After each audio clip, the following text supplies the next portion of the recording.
عنه قال قال رسول الله صلى الله عليه وسلم من كان آخر كلماته لا إله إلا الله دخل الجنة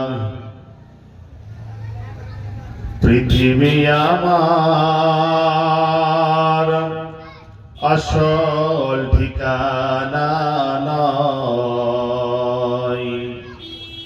মরণ একদিন মুছে দিবে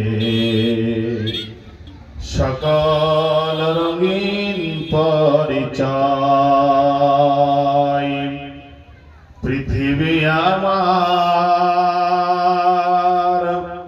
আসল ঠিকানা নয়, মরণ একদিন মুছে দেবে সকল রঙিন পরিচয়। মিছে এই ভালোবাসার বন্ধন, মিছে মায়া স্নেহ প্রীতি ক্রন্দন। মিছে এই ভালোবাসার বন্ধন, মিছে এই স্নেহ প্রীতি ক্রন্দন। মিছে এই জীবনের রমধনু নানা রং, মিছে এই দুনিয়ার অভিনয়। পৃথিবী আমার আসল ঠিকানা নয়, মরণ একদিন মুছে দেবে সকল রঙিন পরিচয়। মিছে এই ক্ষমতার দ্বন্দ্ব, মিছে গান কবিতার ছন্দ। মিছে এই দুনিয়ার নাটকের মঞ্চ, মিছে এই দুদিনের জয় আর পরাজয়। দুনিয়া আমার আসল ঠিকানা নয়, মরণ একদিন মুছে দিবে সকল রঙিন পরিচয়। পৃথিবী আমার আসল ঠিকানা নয়, মরণ একদিন মুছে দেবে সকল রঙিন পরিচয়। শ্রদ্ধেয় আজকের এই জলসার সম্মানিত সভাপতি সাহেব, সামনে বসে থাকা দিনদার পরহেজগার আল্লাহওয়ালা, আমরা এখানে আসতে পেরে বসতে পেরে আল্লাহর প্রশংসা। সকলেই জবানটাও খুলে বলুন আলহামদুলিল্লাহ। তারপরে পরে আমাদের ধর্মের গুরু জনাবে মুহাম্মদুর রাসূলুল্লাহ, সকলে বলি সাল্লাল্লাহু আলাইহি ওয়াসাল্লাম। আজকে আপনাদের সম্মুখে কোরআন থেকে ছোট্ট একটি আয়াত পড়েছি, সূরা আল বাকারার 207 নম্বর আয়াতটি। কোরআন এবং হাদিসের আলোকে আজকে আমার সংক্ষিপ্ত বা কিছু আলোচনার বিষয় রাখলাম ইসলামের সৌন্দর্য। এই সম্পর্কে আলোকপাত করব, আমা তৌফিক ইল্লা বিল্লাহ। আসলে বিষয়টা কয়েকটি কথা না বললেই নয়, যেহেতু আমরা মানুষ সেই ক্ষেত্রে কিছু কথা বলি। এখানে যে আলোচনার মাজমার ব্যবস্থা করা হয়েছে, এটা অমুসলমান পাড়া না মুসলমান পাড়া একটু বলেন তো ভাই? এরা খ্রিস্টান বাস করে না, হিন্দু বাস করে না, ইহুদি না, মুচি না, দাস না? তো দাস মুসি মুসলমান কেউ বাস করে কেউ না, তাই না? মানে পশু প্রাণী এক কথাই। ওর থেকেও খারাপ। হাই কপাল যে জাতি সামান্য একটু দুখানা প্যান্ডেল, একটু প্যান্ডেল আর একটু মাইক দেখেছে, লম্বা করে রাস্তায় দোকান। আজকে এইখানে এই প্রোগ্রামে ভাই আপনার প্রয়োজন রাকিবুলকে পিপল খোলা থেকে ডেকে আনবেন, কোনো অসুবিধা নেই, আপনার ঘরে বসে বুঝাবো। কিন্তু এই পরিবেশে কথা বলার মানুষ আমরা না। পরিবেশ ঠিক করতে হবে। আপনার মতন আপনার গরু ছাগলকে কথা শোনাবো না, হাদিস কোরআনের দাম আছে বেটা। জিবরাইল আমিন হাদিস কোরআন এনেছে, কোরআন আল্লাহর ওহী প্রাপ্ত। আপনার এই মুচির এই রকম করে চলছে, এখানে আলোচনা হয় না, শুধু কথা দিয়েছে, এই কারণে এসেছে। আমাদের এইখান থেকে চলে যেতাম। আলোচনা করার ভাই বহু আলোচনা করেছে জীবনে, এখনো বহু মানুষ আলোচনা করে। জালসার ডেট মানুষ মাসের আগে আগে দেয়, স্টেজ থেকে নেমে বলে ভাই একটা ডেট দেন। আল্লাহ মাফ করুক, নিজের অহংকার করেনি ভাই, প্রথম থেকেই ভুল এদের। আমার নামের শেষে লেখা আছে ঝাড়খণ্ড, কি হ্যান্ডবিলটা দেখেছেন? আমি বলেছিলাম যে হ্যান্ডবিলটাতে লিখবেন নদিয়া, অন্তত পিপলস কলেজ নাও লিখতে পারেন, ওখানে একটা ভুল। আর এইখানে এসে বক্তার কোনো খোঁজ নাই, কে কোথা থেকে আসছে, কার সাথে যোগাযোগ, এই যে মুখলেজের সাথে যোগাযোগ, ও ছাড়া আর কেউ লোক নেই, পাই আমরা খুঁজে। তো কি করবো ভাই? এই ভাই কথা বলে না, এই ভাই যা এদিকে কান দেন। তো বিষয়টা হলো ভাই, আলোচনা চতুর্দিক থেকে হবে, আপনারা এদিকে লক্ষ্য রাখুন, বিশৃঙ্খলা বজায় রাখবেন। আলোচনার আলোচক যখন আলোচনা শোনাবেন ইনশাআল্লাহ অতএব অসুবিধা নাই ভাই। আপনারা যদি নিজের ভিতরে বিশৃঙ্খলা তৈরি করেন তাহলে কি আর হয়? তো যাই হোক, আলোচনা যেহেতু আপনারা ব্যবস্থাই করেছেন, আর সামনে যে করে আল্লাহওয়ালা মানুষ বসেছেন, তা আশা করি কিছু শোনার জন্য বসেছেন নাকি ভাই? কিছু শোনার জন্যই বসেছেন অটোমেটিক, তাই তো? আমি বেশি করে মানুষকে বেশি বলবো না, যেহেতু বেশি বললে মানুষ আবার ছাত্রা হয়ে যায়। অল্প অল্প করে কথার মাধ্যমে বলবেন ইনশাআল্লাহ, ঠিক আছে? একটু ধৈর্য সহকারে শুনবেন, এটা হলো আপনাদের কাছে অনুরোধ। একটা ছোট্ট উদাহরণ দিই। গত সেপ্টেম্বর মাসের 26 তারিখে আমার একটা জালসা ছিল জয়রামপুরে, আপনারা মোটামুটি চিনেন জায়গাটা। ওইখানে প্রধান আলোচক ছিলেন আমাদের ব্রাদার রাহুল, তারপর আলোচনা ছিলেন আমাদের শামীম আক্তার হাক্কারের, তারপর আমি ছিলাম, আপনাদের গ্রামে মুর্শিদ আলমও ছিল। আমি এটা বুঝাতে চাইলাম, ওটা হলো সব আহলে হাদিস বিরোধী, সব আহলে হাদিস বিরোধী। প্রায় 900 ঘরের লোক আছে, সবাই আমাদের আহলে, এই যাদেরকে দেখে আহলে হাদিস দেখে গায়ে সালা পড়া হয় ওদের। ওইখানে কিছু যুবক ছেলে তারা আহলে হাদিস হয়েছে, জালসা দিয়েছে। একটা বাদামের দোকান আমরা দেখি নাই, একটা বাদাম বিক্রি করছে এইরকম দোকান দেখি নাই। আর আপনার গ্রামে এইরকম করে যত দূরে যাবে সব নিজেকে আহলে হাদিস দাবি করবে। হুজুর যদি কোনো খারাপ কথা বলে দেয়, এখন তো বর্তমানে ইউটিউবার মুসলমান, কথা বলেন ঠিক কিনা? যে হুজুর যা বলবে তাই ঠিক আছে, কোনো অসুবিধা নাই। তো ভাই, আপনি আমার দিনী ভাই, আমি আপনার দিনী ভাই, আপনাকে সঠিক পরামর্শ দিব। এইরকম বিশৃঙ্খলা আলোচনা তো হয় না, কথা বলেন ঠিক কিনা?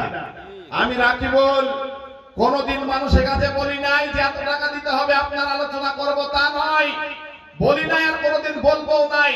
শুধু একটাই স্বার্থ থাকে, যদি আমাদেরকে নিয়ে যান তবে পরিবেশটা সুন্দর রাখবেন।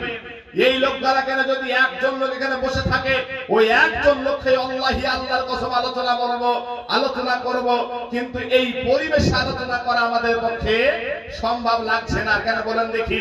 পরিবেশটা পাল্টে দিয়েছে ভাইজান। চিন্তা করবেন, ইসলামের নামে, ধর্মের নামে আপনি বাজার খুলবেন, দোকান খুলবেন, তলে আগুন দিয়ে উপরে পানি ঢালবেন, ওই রকম আর চলবে না। প্রজেক্টর চলছে না, আপনার প্রজেক্টরটা মেয়েদের ওখানে গিয়ে সাজানোর ব্যবস্থা করুন, মেয়েদের দেখতে অসুবিধা হচ্ছে। তো যাই হোক ভাইজান, আমি আপনাদের কাছে আলোচনা শুরু করবেই, আমি আপনাদের কাছে অনুরোধ করে জানাবো ভাই, আপনারা যারা রাস্তা ঘাটে ঘোরাফেরা করছেন, বাজারে মেলাতে যারা এখন আসছেন, আপনাদের পায়ে দুখানা হাত ধরে বলে যাচ্ছি ভাই, আপনারা দয়া করে এই কোরআনের মজলিসে এসে বসে যান, বলি ইনশাআল্লাহ। আর আপনাদের কাছে অনুরোধ, যারা দাঁড়িয়ে আছেন, যে 4-5 যা লোক আছেন, আপনারা একটু গুছিয়ে গুছিয়ে সামনে আগিয়ে বসেন তো ভাই, ভালো লাগবে পরিবেশটা, ভালো লাগবে। একটু আগে আসেন, একটা তাকবীর দিই, জোরে একটু তাকবীর দেন, আরে বলি লিল্লাহি তাকবীর। আকাশ বাতাস মুখরিত আওয়াজে কণ্ঠ দিয়েছেন আল্লাহ, আওয়াজ হবে আল্লাহর, একটু জোরে জবান খুলে বলে লিল্লাহি তাকবীর, লিল্লাহি তাকবীর। দিন ইসলাম, আল্লাহু আকবার। আল্লাহ আমাদেরকে কবুল করুক, সকলে বলি আমিন। ভাই, এই যুবক ভাই, এই বাবুরা, এইদিকে দাঁড়িয়ে থাকা যাবে না, বসো এদিকে এসে। এই ভলেন্টিয়ার যারা আছে ভাইদেরকে ধরো, এসে টুক করে বসিয়ে দাও চটে, তোমাদের কল্যাণের জন্য আলোচনা হবে। যে সমস্ত দর্শকগণ আছেন, আপনারা এখানে প্যান্ডেলের দিকে জালসা শোনার জন্য এগিয়ে আসুন। আর ভলেন্টিয়ার্সগণকে বলা হচ্ছে তাদেরকে আপনারা এদিকে আসার জন্য ব্যবস্থা করুন।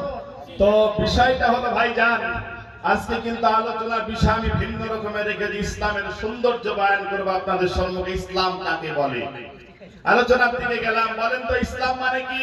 কে পারবে একটু হাত তোলেন। ইসলাম মানে কি? ইসলাম মানে শান্তি। আমরা আজীবন শুনেছি ভুল তথ্য, ইসলাম মানে শান্তি নয়। ইসলাম মানে হলো আত্মসমর্পণ। বলেন তো ইসলাম মানে কি? আত্মসমর্পণ। আর মুসলমান মানে হলো আত্মসমর্পণকারী। আর সালাম মানে হলো শান্তি। ইসলাম থেকে এসেছে সালাম, অতএব সালাম মানে শান্তি, আর ইসলাম মানে আত্মসমর্পণ।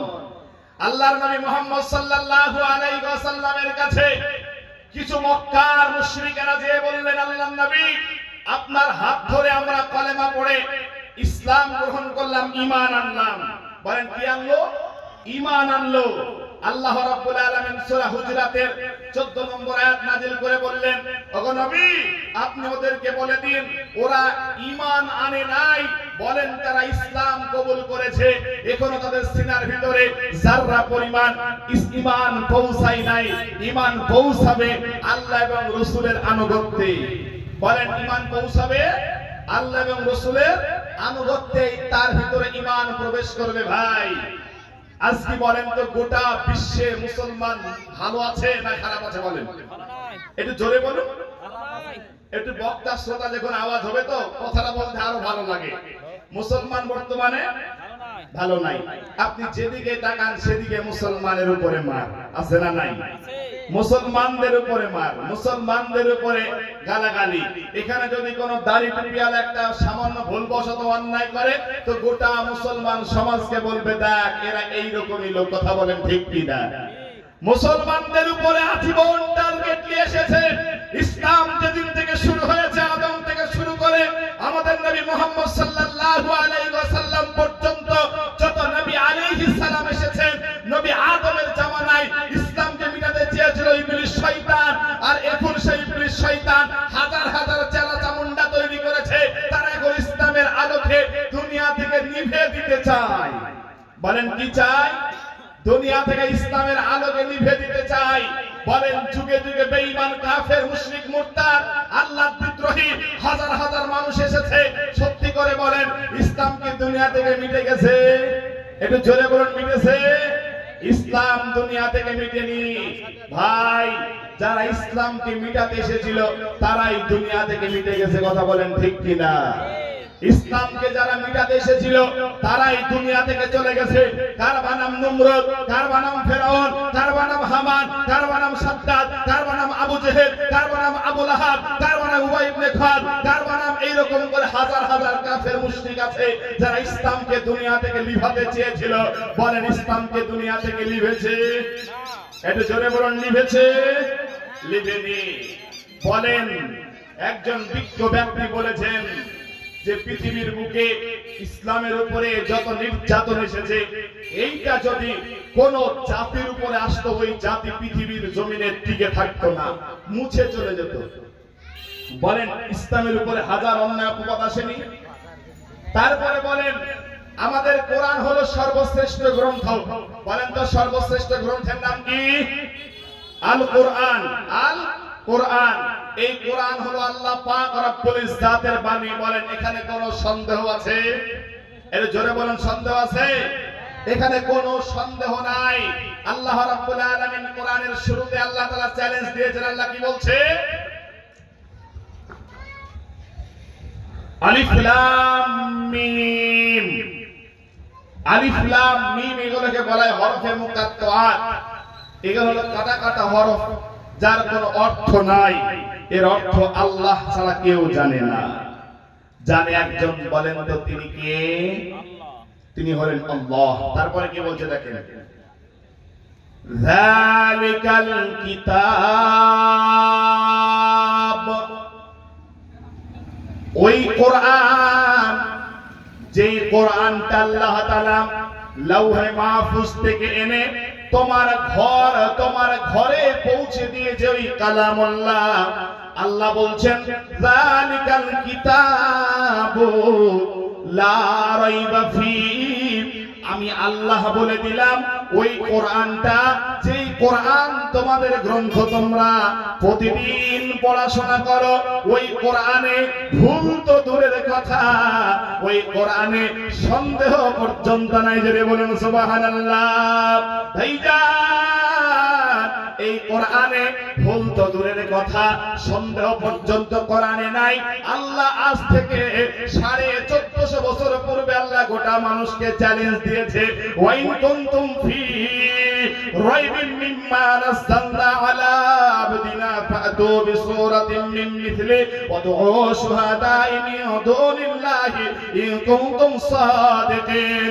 বিশ্ববাসীরে, আমি যে কালাম তোমাদের সামনে দিলাম, আমি যে কোরআন তোমাদের সামনে দিলাম, এই কোরআনের মতন তোমরা একটি আয়াত, একটি তোমরা হরফ, একটি বাক্য তোমরা দুনিয়ার মানুষকে চ্যালেঞ্জ দিয়েছে, আজ পর্যন্ত এই কোরআনের একটি অক্ষর পৃথিবীর মানুষ বানাতে পারে না। পেরেছে ভাই? বলেন সম্ভব? সম্ভব নয়। বলেন এই কোরআনে একটা দিনের কথা উল্লেখ করেছে আল্লাহ, যে দিনটাকে ভালোবাসে। যারা কোরআন করতে পারেন মোটামুটি, এই মানুষগুলা একটু ভাবেন, আল্লাহ তাআলা কোরআনে 3টি ধর্মের কথা উল্লেখ করেছে। একটু জোরে বলুন কয়টা ধর্ম ভাই? 3টি ধর্ম কথা।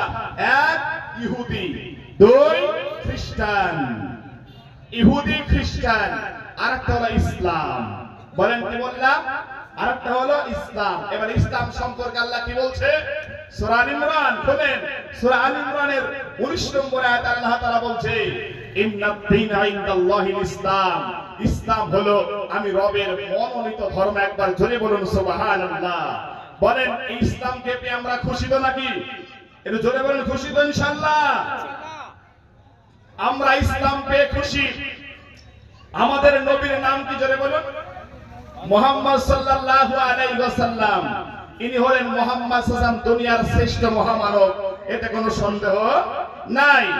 এই মহামানব গোটা বিশ্বের মানুষকে সঠিক পথ দেখিয়েছেন, গোটা বিশ্বের মানুষকে সঠিক ইসলাম, সঠিক দিন তাদের কাছে দিয়েছে। বলেন সঠিক ইসলাম পেয়েছি, সঠিক দিন পেয়েছি, সবচেয়ে শ্রেষ্ঠ নবী পেয়েছি, তারপরও আমাদের উপরে মার কেন? বলেন বলেন এত মার কেন? একটা উদাহরণ দিই তাহলে, একটা উদাহরণ দিই। আচ্ছা, আপনাদের এদিকে ক্রিকেট খেলা হয়, ফুটবল খেলা হয়, মোটামুটি আপনারা সবাই দেখেছেন। ফুটবল খেলা, দুই দিকে 11-11, 22 জন প্লেয়ার। মাঠে কয়টা বল থাকে ভাই? একটা বল থাকে। একটা মাথা মোটা লোক বল খেলা দেখতে গিয়েছে, কোনোদিন যায় না, ও বাড়ি থেকে রাস্তা চিনে না, এরকম একটা মানুষ। তো গিয়েছে বল খেলার উদ্দেশ্যে বাড়ি। যখন বাড়ি থেকে গিয়েছে, দেখছে ফিল্ডে মানে 22 জন লোক একটা বল খেলাতে মারে। বুঝেন? এ পায় ওদিকে মারে, ও পায় ওদিকে মারে, মাথা মোটা মানুষ তো। তো সঙ্গে সঙ্গে লোকটা বলে, বল তোর এতই তোর জীবনে দুঃখ তোর কোথাও ঠাঁই হয় না। এই কথা বলার লোকটা দুঃখ করে যে সবাই তোকে লাথি দেয়, সবাই তোকে লাথি মারে। এই কথা বলতে না বলতে ঠিক একটা যুবক ছেলে এমন করে মেরেছে, পড়বে কি লোকের কোলে, যেই বলটা পড়েছে। তখন জিজ্ঞেস করছে, বাবা বল, বল তো তোকে এত মারে কেন? তখন বলে, চাচা সবাই আমার দুঃখ বুঝেনি, শুধু আপনি বুঝেছেন, এত হাজার হাজার লোক থাকার পরেও। বলছে শুনেন চাচা, যখন আমাকে বাজার থেকে কিনে আনলো, আমার কত আদর যত্ন, আমাকে কে মাথায় নিল, কে কপালে ঠাকালো, অতএব আমার কত যত্নের শেষ নাই। চাচা, আমি যখনই পরের হাওয়াতে ফুলেছি তখনই আমাকে লাথি দিতে শুরু করেছে। কথা বলেন ঠিক কিনা? আমি যখনই পরের হাওয়াতে ফুলেছি তখন আমাকে যে পাশে লাথি দেয়। মুসলমান আপন চিনে না গো, মুসলমান আপন চিনে না, আপন ভাইকে চিনে না, আপন চাচাকে চিনে না। মুসলমান চিনে ও মুসলমানকে। মুসলমান পরের পানে যতদিন থেকে ফুলতে শুরু করেছে, লোকের কথা শুনতে শুরু করেছে, ওই দিন থেকে মুসলমানদের উপরে চলে আসছে হাজার হাজার জুলুম অত্যাচার। কথা বলে ঠিক কিনা? জোরে বলুন ঠিক কিনা? মুসলমান ভাই, চিন্তা করতে হবে আমাকে আপনাকে। শুধু নামে মুসলমান বললে হবে না, একটু ভাবতে হবে যে আমি কি আসলে কি মুসলমান, না আমি আসলে অন্য কিছু। বলেন আসলে ভাই সবাই শান্তি খোঁজে না ভাই? কথা বলেন, শান্তি সবাই খোঁজে না? হ্যাঁ, আমাদের দিকে আর কিছু মাইন্ড করবেন না, আমাদের দিকে আর আমাদের এই নদিয়ার কথা বলছি। যখন ইলেকশন আসে, ভোট আসে, বুঝলেন, তখন একদল লোক বলে, টিএমসি বলে আমাকে ভোট দাও শান্তি দেব, সিপিআইএম বলে আমাকে ভোট দাও শান্তি দেব, বিজেপি বলে আমাকে ভোট দাও শান্তি দেব, আরএসএস বলে আমাকে ভোট দাও শান্তি দেব, আরএসএস তারপরে বজরং বলে আমাকে ভোট দাও শান্তি দিব। সবাই তো শান্তির বার্তা দেয়, বলেন পৃথিবীতে শান্তি কই? সবাই বলে শান্তি দিব, আয় আমার ঝান্ডার ছায়া তলে আয়, আমার পতাকার ছায়া তলে আয়, আমি তোদেরকে শান্তি দিব, আমি তোদেরকে আশ্রয় দিব, আমি তোদেরকে মুক্তি দিব। সবাই বলে শান্তি দিব, শান্তি দিব। ও মুসলমান, শান্তি গেল কোথায়? শান্তি নাই। শান্তি যেন দুনিয়া থেকে চলে গেছে, শান্তি খুঁজে পাওয়া যায় না ভাই। এক দোকানে একটা কর্মচারী ছিল, নাম হলো ইসলাম। বলেন তো কি নাম? ইসলাম। তো কর্মচারীর একটা মেয়ে ছিল, নাম হলো শান্তি। বলেন কি নাম বললাম? শান্তি। তো ইসলামের যুবক ছেলে, 22 বছরের যুবক। তো ইসলামের কাজ হলো প্রতিদিন এই শান্তিকে স্কুলে নিয়ে যাবে আর বাড়িতে নিয়ে আসবে। এটা হলো কাজ। কার কাজ বলেন? এটা হলো ইসলামের কাজ। বলেন তো, যুবক যুবতী যদি এক জায়গায় থাকে, ওকে পৃথিবীর কোন শক্তি পারে আটকাতে? বলেন ভাই। এইখানে যে মেলা চলছে, যুবক যুবতী হাত ধরে এদিকে টানাটানি চলছে, আর এইখানে যতই রাখিবুল আরো কেউ আজ করুক, এদের কানে কি লাগবে? বলেন, এদের কানে পৌঁছাবে না ভাই। ওদের সামনে কোরআন যদি ছড়িয়ে দেয় তাও থাকবে না, শয়তান ওর ভিতরে ওকে ভরে দিয়েছে। তো এই শান্তি আর ইসলাম, কি মজার কথা। তো শান্তি আর ইসলাম দুজনাই যায়, এক দুই করতে করতে ভাই প্রেম তো আর বুঝে না রাজা বোঝা কি। পিড়িতে মজিলে মন কিবা হাড়ি কিবা ডোম। অতএব এটার ভালোবাসার কোন জাত মানে না। তো ইসলাম আর শান্তির যেন অন্তরে ভালোবাসা তৈরি হয়ে গেছে। ইসলাম হলো গরিবের সন্তান, কাজ করে শান্তির বাপের দোকানে কর্মচারী, আর শান্তি হলো সবচাইতে ওই গ্রামের একটা জমিদার ফ্যামিলির মেয়ে। অতএব বাপ মা তো মানবে না, মানবে ভাই? বলেন, বাপ মা তো মানবে না, এটা কখনোই মানতে পারে না। তার জন্যই ইসলাম এইবারে সঙ্গে সঙ্গে খবর পেয়েছে যে শান্তি বলে আমার, ইসলাম বলে আমার শান্তির সাথে ভালোবাসেছে। অতএব এই শান্তিকে শেষ করা, আমার ইসলামকে শেষ করব। ইসলামকে ধরে একদিন আচ্ছা মার মেরেছে। মারতে বুঝেন বাঙালি দায়িত্বে যে ভাই আছেন, প্রজেক্টরে কাজ করছে না, মেয়েদের অসুবিধা হচ্ছে, আপনারা আপনি ওই মসজিদের পেছনে ওটা তাড়াতাড়ি সারার ব্যবস্থা করুন, তাড়াতাড়ি সেরে দেওয়ার ব্যবস্থা করুন। তো ভাইজান, এইবারে তখন তার ইসলামের বাপ শান্তির কারণে ইসলামকে তার মালিক আচ্ছা মার মেরেছে। মারবে না? বলেন, মেয়ের সাথে এরকম করে অবৈধ সম্পর্ক। রাত্রিবেলায় চলে গেল, রাত যায়, রাতটা চলে গেল, সকাল 10টার সময় শান্তিকে আর খুঁজে পাওয়া যায় না। কাকে গো? শান্তিকে আর খুঁজে পাওয়া যায় না। সঙ্গে সঙ্গে বলতে শুরু করলে, শান্তি গেল কোথায়? বলে ইসলামের খোঁজ করো। বলে যেখানে ইসলাম নাই সেখানে শান্তি নাই। কথা বলেন ঠিক কিনা? যেখানে ইসলাম নাই ওই জায়গায় শান্তি নাই ভাই। কোরআনের ছায়া তলে মানুষের ভালো লাগে না। দেখেন না, মানুষ হারাম না খেলে মানুষের পেট ভরে না। একজন মানুষকে ভালো করে পৃথিবীর সবচাইতে দামি হালাল জিনিস খাওয়ার, ওকে বিরিয়ানি খাওয়ার, আরো অন্য কিছু খাওয়ার, খাওয়ার পরে যার বিড়িতে টান দেওয়া অভ্যাস, ওকে পেট ভরে না খাওয়ার, বিড়ি না খেয়ে বলার পেট ভরে না। কথা বলেন ঠিক কিনা? কথা বলেন ভাই ঠিক কিনা? ওর জন্য বান্দার হারাম না খেলে মানুষের পেট ভর্তি হয় না ভাই। ইসলাম দুনিয়াতে নাই, তার জন্য শান্তি নাই। ইসলাম নাই, তার জন্য শান্তি নাই। একটু হাদিসের দিকে যাই ভাই, জানি বিরক্ত হচ্ছেন নাকি আপনারা? একটু জোরে বলেন, বিরক্ত হচ্ছেন নাকি? আলোচনা তো আসছে, আজকে আলোচনা ইনশাআল্লাহ আপনাদেরকে শোনাবো ইসলামের সৌন্দর্য, ইসলাম কাকে বলে, ইসলাম কি জিনিস। ইসলাম মানে প্রথমে বলেছি, ইসলাম মানে কি বলেন? আত্মসমর্পণ। বলেন ইসলাম মানে আত্মসমর্পণ। এই আত্মসমর্পণ কারা করেছিল? একটু ইসলামের দিকে যাই। প্রথম জামানায় যারা মুসলমান হয়েছিলেন, যারা ইসলাম গ্রহণ করেছিলেন, বলেন তো তারা কারা ছিল? একটু কথা বলেন, তারা কারা ছিল? ইসলাম যারা গ্রহণ করেছিল তারা ছিল অধিকাংশ গরিব মানুষ। বলেন কি মানুষ? গরিব মানুষ ছিলেন তারা অধিকাংশ। তারা এমন অসহায়, কার বাড়ি করার জায়গা নেই, কেউ কারোর গোলাম হয়েছিলেন। উদাহরণ দিই, নবীজি যখন প্রথম জামানায় ইসলামের দাওয়াত দিলেন একটা পরিবারকে মক্কার মুখে, ওটা হলো আম্মারের পরিবার। কি নাম বললাম ভাই বলেন? আম্মারের পরিবারের হলো গরিব। আল্লাহর নবী বলেছেন ইসলাম গরিবদেরকে দিয়ে সূচনা হয়েছে, আর ইসলাম গরিবদের মাধ্যমে বিলীন হয়ে যাবে। আমি আশা করি এইখানে যারা বসে আছেন, কেউ কোটি টাকার মালিক এইখানে বসেনি, কেউ এর ভিতরে, আমি আশা করি আল্লাহ মাফ করুক, এটা আমার ধারণা থাকলেও থাকতে পারে, এইখানে কোনো মাস্টার বসেনি, এইখানে কোনো ডাক্তার বসেনি, এইখানে কোনো উকিল ব্যারিস্টার বসেনি। এইখানে যারা বসে আছেন সবাই আপনারা গরিব মানুষ। আমি কথা ঠিক বলেছি ভাই? এখানে যারা বসে আছেন সব দিন খাটা মজুরি, গরিব মানুষ।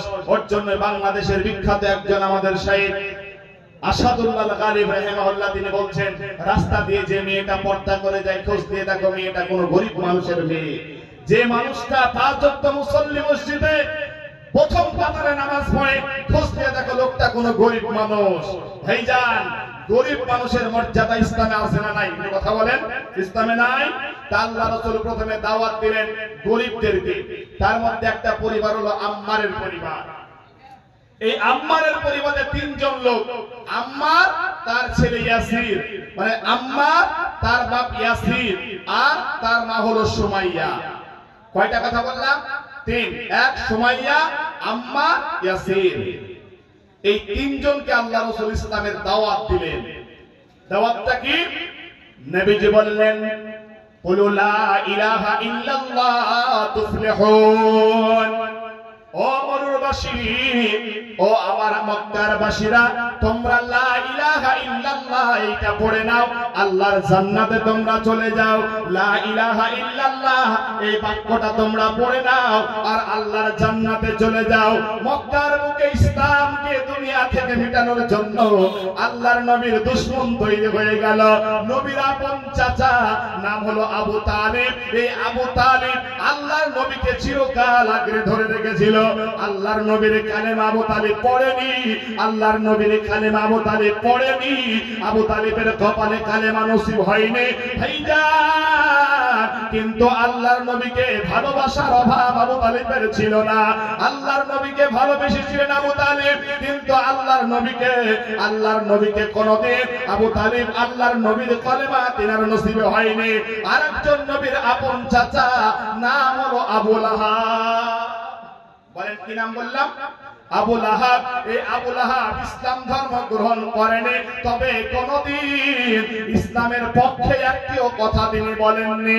ইসলামের পক্ষে তিনি কোনদিন যায়নি, ইসলামের পক্ষে তিনি কোনদিন মানুষকে বলেনি।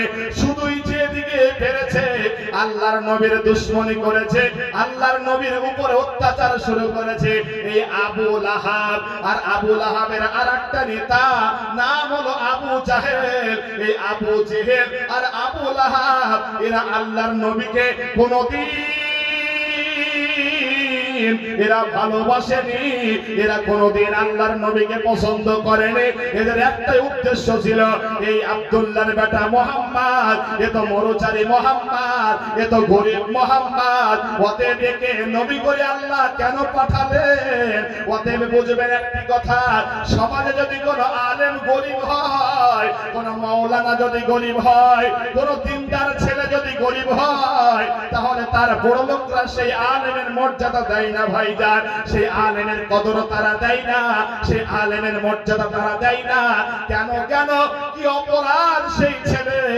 বলে একটাই অপরাধ, সে শুধু গরিব, তার বাপ মুনিশ খেটে খায়, তার জন্য তার মসজিদে সেক্রেটারির পর্যায়ে তার জায়গা হয় না, ক্যাশিয়ারে তার জায়গা হয় না, তার কোনো জায়গায় জায়গা হয় না। কেন? লোকটা গরিব, তাই তার কোনো আশ্রয় নাই। ও ভাই, আপনাকে আমি বারবার করে বলবো, আল্লাহর নবীকে গরিব বলে মক্কার মুশরিকরা রাসূলুল্লাহর বিরুদ্ধে চলে গেল। এইদিকে আল্লাহর নবীর মা নাই, আল্লাহর নবীর আব্বা নাই, এতিম নবী আমার মানুষের দ্বারে দ্বারে গোপনে গোপনে যায়। আর নবীজি বলেন, ও আমার মক্কার মরুবাসীরা, যারা আমি মুহাম্মদকে ছোটবেলা থেকে লালন পালন করেছো, আমি মুহাম্মদকে যারা দেখেছো, অতএব আমি মুহাম্মদ তোমাদের কাছে সেই দিন ইসলাম এনেছি, যেই দিন মুসলমান কবুল করবে, যেই দিন ইসলাম কবুল করলে তোমরা আল্লাহর জান্নাতের মেহমান হয়ে যাবা, আল্লাহর জান্নাতে তোমরা চলে যাবা। এই কথা নবী আমার যখন দাওয়াত শুরু করে দিলেন, ও ভাই, তখন আল্লাহর নবীর দুশমন তৈরি হয়ে গেল। 1 2 3 4 নয়, আল্লাহর নবীর বিরুদ্ধে 12টা গোষ্ঠী এক হয়ে গেল, আল্লাহর নবীর বিরুদ্ধে 12খানা গোষ্ঠী এক হয়ে গেল, আল্লাহর নবীর বিরুদ্ধচারণ শুরু করে দিল। আল্লাহর নবী গোপনে গোপনে ইসলাম প্রচার করতে শুরু করলো, আর নবীর ইসলামটাকে মানলো, আল্লাহর নবীর ইসলামটা মেনে নিল। সেই মক্কার বুকে যারা গরিব পরিবার ছিল, ওরা ইসলামটা যেন মেনে নিতে শুরু করলেন। আল্লাহর নবীর কাছে এসে মুসলমান হয়ে গেলে, তার নাম ছিল আম্মার।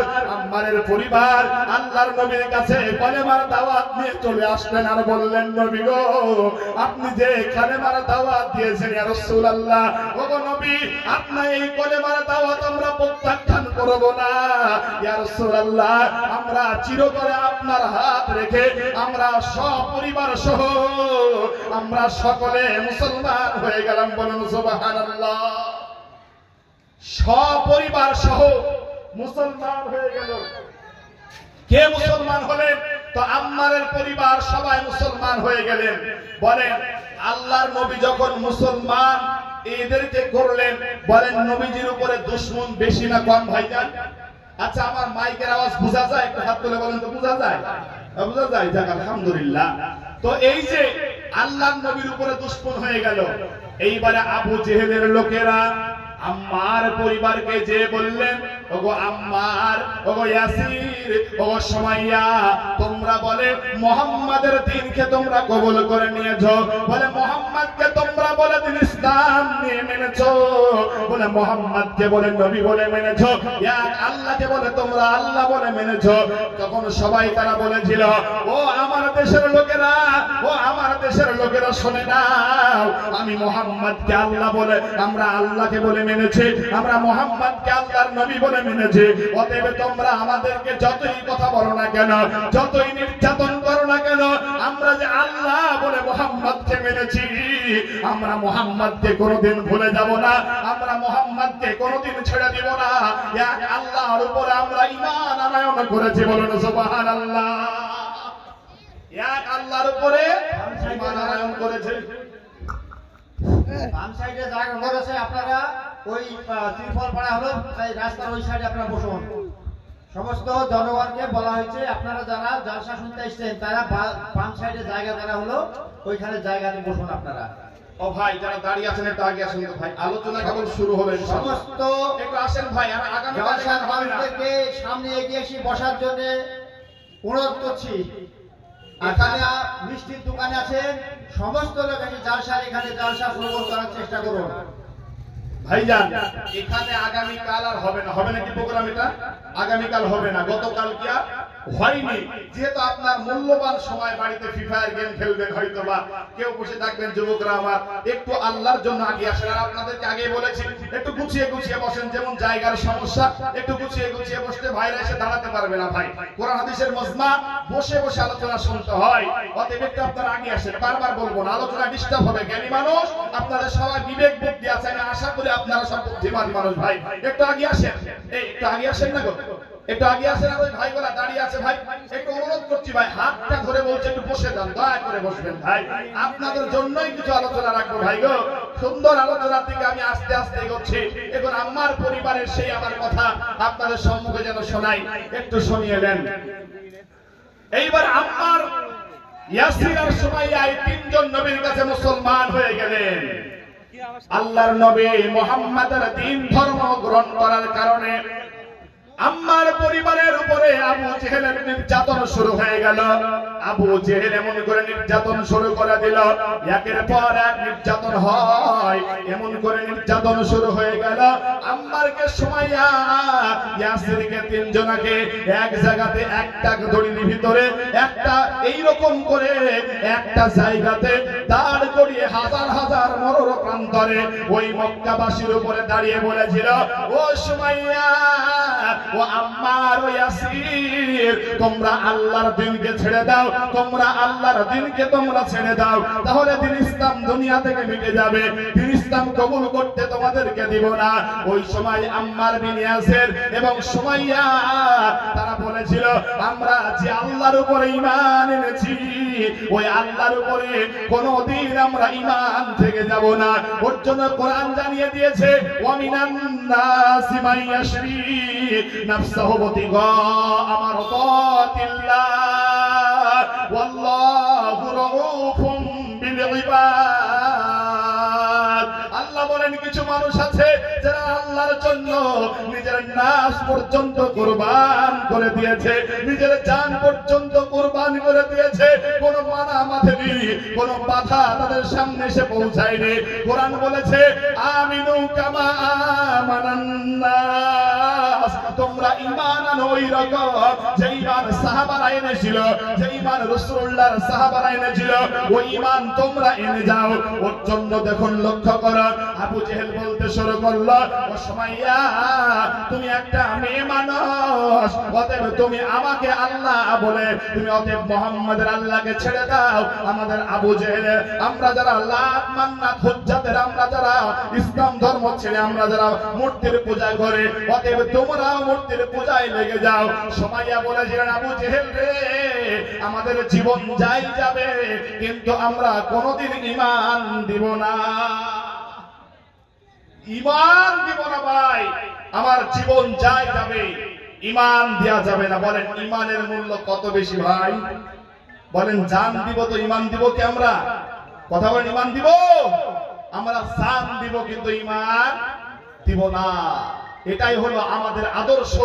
বলেন মাঝে মধ্যে দেখা যায় আল্লাহর নবীর নামে কটূক্তি করে কিছু বেঈমান আল্লাহর নবীর বিরুদ্ধে কিছু কথা বলে, কথা বলেন ঠিক না? এখন বর্তমানে দেখছি একটা ফেসবুকে ইউটিউবে একটা কথা দেখছি, বাংলাদেশের এক কুলাঙ্গার ছেলে আল্লাহর নবী এবং আল্লাহকে নিয়ে কটূক্তি করেছে। দেখেননি আপনারা কেউ? আন্দোলন চলছে। বলেন আমাদের ভারতবর্ষেও মাঝে মধ্যে দেখা যায় আল্লাহর নবীর বিরুদ্ধে।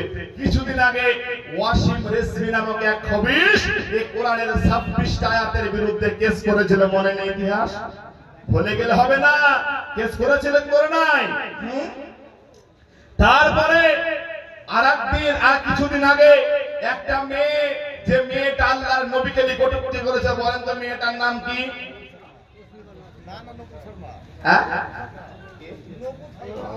এই তো মনে আছে, নূপুর শর্মা। এই মেয়েটা আমার নবীর বিরুদ্ধে কটূক্তি করে কথা বলে দিল, কথা বলেন ঠিক কি না? এটা মহব্বতে বলেন ঠিক কি না? আর তারপরে আর আগেই চলে আসে। তো বিষয়টা হলো যে তারপরে আর কিছুদিন বাংলাদেশের নাস্তিক, নাম হলো তাসলিমা নাসরিন, তারপরে সালমান রুশদি, এইরকম করে যত নাস্তিক দুনিয়াতে আছে, আমি বলি ওরা নাস্তিক না ভাই, ওরা নাস্তিক না, ওরা হলো ইসলাম বিদ্বেষী বেঈমান। কথা বলেন ঠিক কি না? ওরা কেউ নাস্তিক না। আমার নবী বলে 6 বছর বয়সে বিবাহ করেছে, এইটা বলে আল্লাহ রাসূলের অপরাধ। কিন্তু আমার নবী 25 বছর বয়সে 40 বছর একটা মেয়েকে বিবাহ করেছে, এইটার বেঈমানদের চোখে জুটে না। কথা বলেন ঠিক কি না? ইতিহাস বলতে গেলে ভাই দিন রাত শেষ হয়ে যাবে। ইতিহাস গোপন দেখে আমাদেরকে বিভ্রান্ত দিচ্ছে সমাজের বুকে, আছে না নাই? সব দিকে আছে ভাইজান। বলেন আল্লাহর নবীর বিরুদ্ধে যারা চলছে, আল্লাহর নবীর বিরুদ্ধচারণ যারা করেছে, যুগে যুগে আল্লাহর নবীর পক্ষে মুসলমান আছে না নাই? আল্লাহর নবীর নামে একটা বই লিখেছিল আমরা রঙ্গিলা রসুল। বলেন বইটার নাম কি? রঙ্গিলা রসুল। এই বইয়ের লেখক কে ছিলেন জানেন? এই বইয়ের লেখক ছিল একজন মুসলমান। এই শয়তান আল্লাহর নবীর নামে লিখেছিল একটা খারাপ কথা। পাকিস্তানে একটা ছেলের বাড়ি আছে, অতএব ওই ছেলেটা তাকে দুনিয়া থেকে বিদায় করে দিয়েছে। বলেন আজও যদি আমার নবীর নামে কেউ যদি কটূক্তি করে কথা বলে, আজও যদি আমার নবীর নামে কেউ অশ্লীল বাক্য নিয়ে কথা বলে, আজও যদি কেউ ইসলামের পক্ষে ইসলামের বিরুদ্ধে যদি কেউ একটা আঙ্গুল তুলে, এখনো মুসলমান মরে যায়নি, এখনো দুনিয়া থেকে মুসলমান চলে যায়নি। আমরা আজও সেই নবীর নামে সেই রাসূলুল্লাহর পক্ষে আজও আমরা ময়দানে যেতে চাই কি চাই না? ধরে বলুন, ধরে বলুন, চাই কি চাই না? আমরা চাই। এখন পর্যন্ত ভাই ইসলামটা এমনি এমনি আসে নাই। ইসলামের জন্য সাহাবারা মাকে সঙ্গে সঙ্গে বাড়ি থেকে ছেড়ে দিয়েছে। ইসলামের জন্য মা ছেড়েছে, বাপ ছেড়েছে, তারপরে বেঈমানের কাছে মাথা নত করে না। ইসলামের আদর্শ মূল ভিত্তি কথা আপনাকে শোনা। সুমাইয়া যখন বলতে শুরু করলো যে আবু জেহেলের দরবার, তোমরা যতই যা বলো না কেন, অতএব আমরা তোমাদের পক্ষে থাকবো না। অত্যাচার শুরু হলো। কি অত্যাচার? আবু জেহেল বলা শুরু করলো, বলে সুমাইয়া তুই যদি ইসলাম না ত্যাগ করিস, তুই যদি মুসলমান না ত্যাগ করিস, তাহলে তোকে আমরা এমন করে মারতে শুরু করব, এমন নির্যাতন শুরু করব, আর তুই এই নির্যাতনের শেষ তুই দেখতে পাবে। সুমাইয়া বলেছিলে, ও আবু জেহেলের দলবলেরা, ও আবু জেহেলের লোকেরা, তুমি যদি আমাকে 1000 বার মেরে দাও, আমাকে দুনিয়া থেকে বিদায় জানিয়ে দাও, তারপরে আমরা ইসলাম ত্যাগ করব না। যে নবীর নাম একবার জবানে উচ্চারণ করেছি, যে আল্লাহর নাম একবার জবানে উচ্চারণ করেছে, আমার মতন সময়ের যদি 1000 জীবন চলে যায়, তবুও যাক আমরা ইসলাম ত্যাগ কোনোদিন করব না। ও আমার মুর্শিদাবাদ এলাকার মায়েরা, ও আমার মুর্শিদাবাদ এলাকার ভাইরা, ভেবে দেখো সুমাইয়ার মতন মেয়েটা আল্লাহর নবীর মোহাব্বতে আবু জেহেলের সামনে বলতে শুরু করলো, ওরে আবু জেহেল, আমাকে তুই যতই নির্যাতন করিস না কেন, আমি কোনদিন তোর কাছে মাথা নত করব না। এই কথা বলতে না বলতেই দেখা গেল আবু জেহেল তার দলবল নিয়ে এমন করে তার উপরে ঝাঁপিয়ে পড়ল। আবু জেহেল তার পরনে যে কাপড়খানা পরেছিল, ওই কাপড়টা টান মেরে এইরকম করে ছেড়ে দিল। আবু জেহেলের দলবলেরা সুমাইয়াকে বিপর্দা বানিয়ে দিল। সুমাইয়া আল্লাহর দিকে 2টা চোখের পানি ফেলে বলে, আল্লাহ, আজকে তারা আমাকে বেইজ্জতি বানালো, আজকে তারা ইসলামের জন্য আমার পরনের কাপড়টাও পর্যন্ত খুলে নিয়েছে। ও মালিক, তোমার কাছে আমার একটাই আবদার, আল্লাহ তুমি যেন এই বেঈমানের কাছে আমাকে মাথা নত করতে দিও না। এই কথা বলতে না বলতে দেখা গেল ভাইজান এইবারে সুমাইয়াকে একটা বল্লম নিয়ে সুমাইয়ার লজ্জাস্থানে মেরে দিল। সুমাইয়া দুনিয়া থেকে চলে গেল। সুমাইয়ার স্বামী ইয়াসির, আম্মারের আব্বা ইয়াসির, এই ইয়াসিরকে সঙ্গে সঙ্গে এমন করে ধরলো, ধরার পর 2টা উঠে 2টা পা বেঁধে দিল। 2টা উঠে 2টা পা বেঁধে দেওয়ার পরে 2টা উঠকে 2 দিকে তেড়ে দিল। মানুষটা আধখান হয়ে ছিঁড়ে চলে গেল দুনিয়া থেকে। ও ভাই, ইসলামটা আমাদের কাছে এমনি এমনি আসে নাই, আমরা এমনি এমনি পেয়ে যাই নাই। ইসলামের জন্য যারা জান দিয়েছে, যারা মাল দিয়েছে ইসলামের কারণে, ইসলামকে যারা জীবন দিয়ে দুনিয়াতে টিকে রেখেছে, তাদের অবদান আমরা কোনোদিন ভুলতে পারবো না। বলেন পারা যাবে কি ভাই? তাদের অবদান আমরা কোনোদিন ভুলতে পারবো না। আপনাকে তো আমি সামান্য একটা কথামাত্র বললাম, এইরকম যদি হাজার হাজার কথা বলি রাত কেটে যাবে। বলেন আমার মেন উদ্দেশ্য হলো ইসলাম। বলেন ইসলাম সূচনা হয়েছে গরিবদের মাধ্যমে। কি বললাম ভাই? ইসলামের সূচনা হয়েছে গরিবদের মাধ্যমে। বলেন ইসলামকে যারা যুগে যুগে ভালোবেসেছে, ইসলামকে যারা যুগে যুগে মহব্বত করেছে, তাদের মান মর্যাদা আল্লাহ বাড়ি দিয়েছে কি দেয় নাই? একটু জোরে বলুন, দিয়েছে কি দেয় নাই ভাই? মান মর্যাদা বাড়িয়ে দিয়েছে। ইসলামকে যারা ভালোবেসেছে, আমার নবীকে যারা ভালোবেসেছে, যদি অমুসলমান ইহুদি খ্রিস্টানও যদি আল্লাহ রাসূলকে ভালোবাসে, তারও আল্লাহ পাক শান মান বাড়িয়ে দেয়, তাই না? এই যে কিছুদিন আগে একটা অমুসলমান বলেছিল আই লাভ মুহাম্মদ, এই কথা বলার জন্য তাকে গ্রেফতার করেছে। আপনারা খবর রেখেছেন? এই কথা বলার জন্য গ্রেফতার করেছে। বলেন ওই মানুষটা একজন অমুসলমান, কিন্তু আমার নবীকে ভালোবেসেছে। বলেন সেই লোকের পক্ষে হাজার হাজার লোক দাঁড়িয়েছে কি দাঁড়ায় নাই? কথা বলেন, দাঁড়িয়েছে না? দাঁড়িয়েছে। ঠিক একজন মানুষের নাম বলবো যে মানুষটা আল্লাহর নবীর প্রশংসা করেছেন। আমাদের এই ভারতবর্ষের বুকে একটা বই পাওয়া যায়, বইটার নাম হলো দা 100। বলেন তার নামটা কি? বললাম শিক্ষিত ভাই আমার, দা 100। এই দা 100 বইয়ের লেখক যিনি, নাম হলো মাইকেল এইস হার্ট।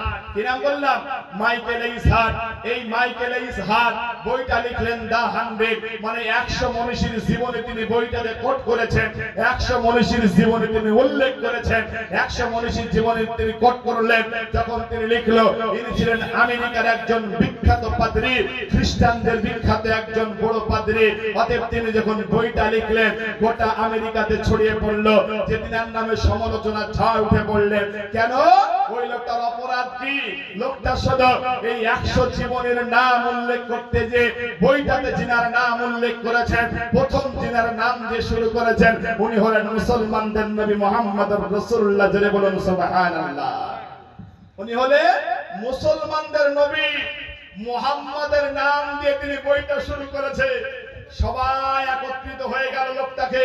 এইবারে মাইকেল এইস হার্টকে প্রশ্ন করলো, ও মাইকেল এইস হার্ট, আপনি তো একটা খ্রিস্টান মানুষ, তবে আপনি কেন মুহাম্মাদের নাম কেন উল্লেখ করলেন বইয়ের ভিতরে? বলেন আপনাদের যিনি নেতা আছে যিশু খ্রিস্টান, আপনি তিনার নাম কেন দিলেন না? তখন তিনি বলেছিলেন, ও আমার জাতির লোকেরা তোমরা শুনে রাখো, তিনি বলছে যে আমি যিশু খ্রিস্টের জীবনী পড়লাম, আমি মুসার জীবনী পড়লাম, আমি বাইবেল পড়লাম, আমি কোরআন পড়লাম, আমি ত্রিপিটক পড়লাম, আমি গীতা পড়লাম, আমি জিন্দা বাস্তব পড়লাম, ঋগ্বেদ পড়লাম, সামবেদ পড়লাম, যজুর্বেদ পড়লাম, অথর্ববেদ পড়লাম। এইরকম করে আমি যত পৃথিবীতে মহামানব আছে, তার মানে ঈশ্বরচন্দ্র বিদ্যাসাগর, তার নাম স্বামী বিবেকানন্দ, তার নাম মহাত্মা গান্ধী, তার নাম প্লেটো, তার নাম রোস, তার নাম এইরকম করে হাজার হাজার যত লোক আছে, আমি সবার জীবনী পড়লাম। আমি দেখলাম যে আমি সবার জীবনী পড়ে দেখলাম সবার জীবনে ভুল আছে, সবার জীবনে অন্যায় আছে, কিন্তু আমি একজন মানুষের জীবনী পড়ে দেখলাম যার জীবনে কোনো ভুল নাই। ওটা হলো মুসলমানদের নবী মুহাম্মদুর রাসূলুল্লাহ। সকলে মুখ খুলে বলুন সুবহানাল্লাহ।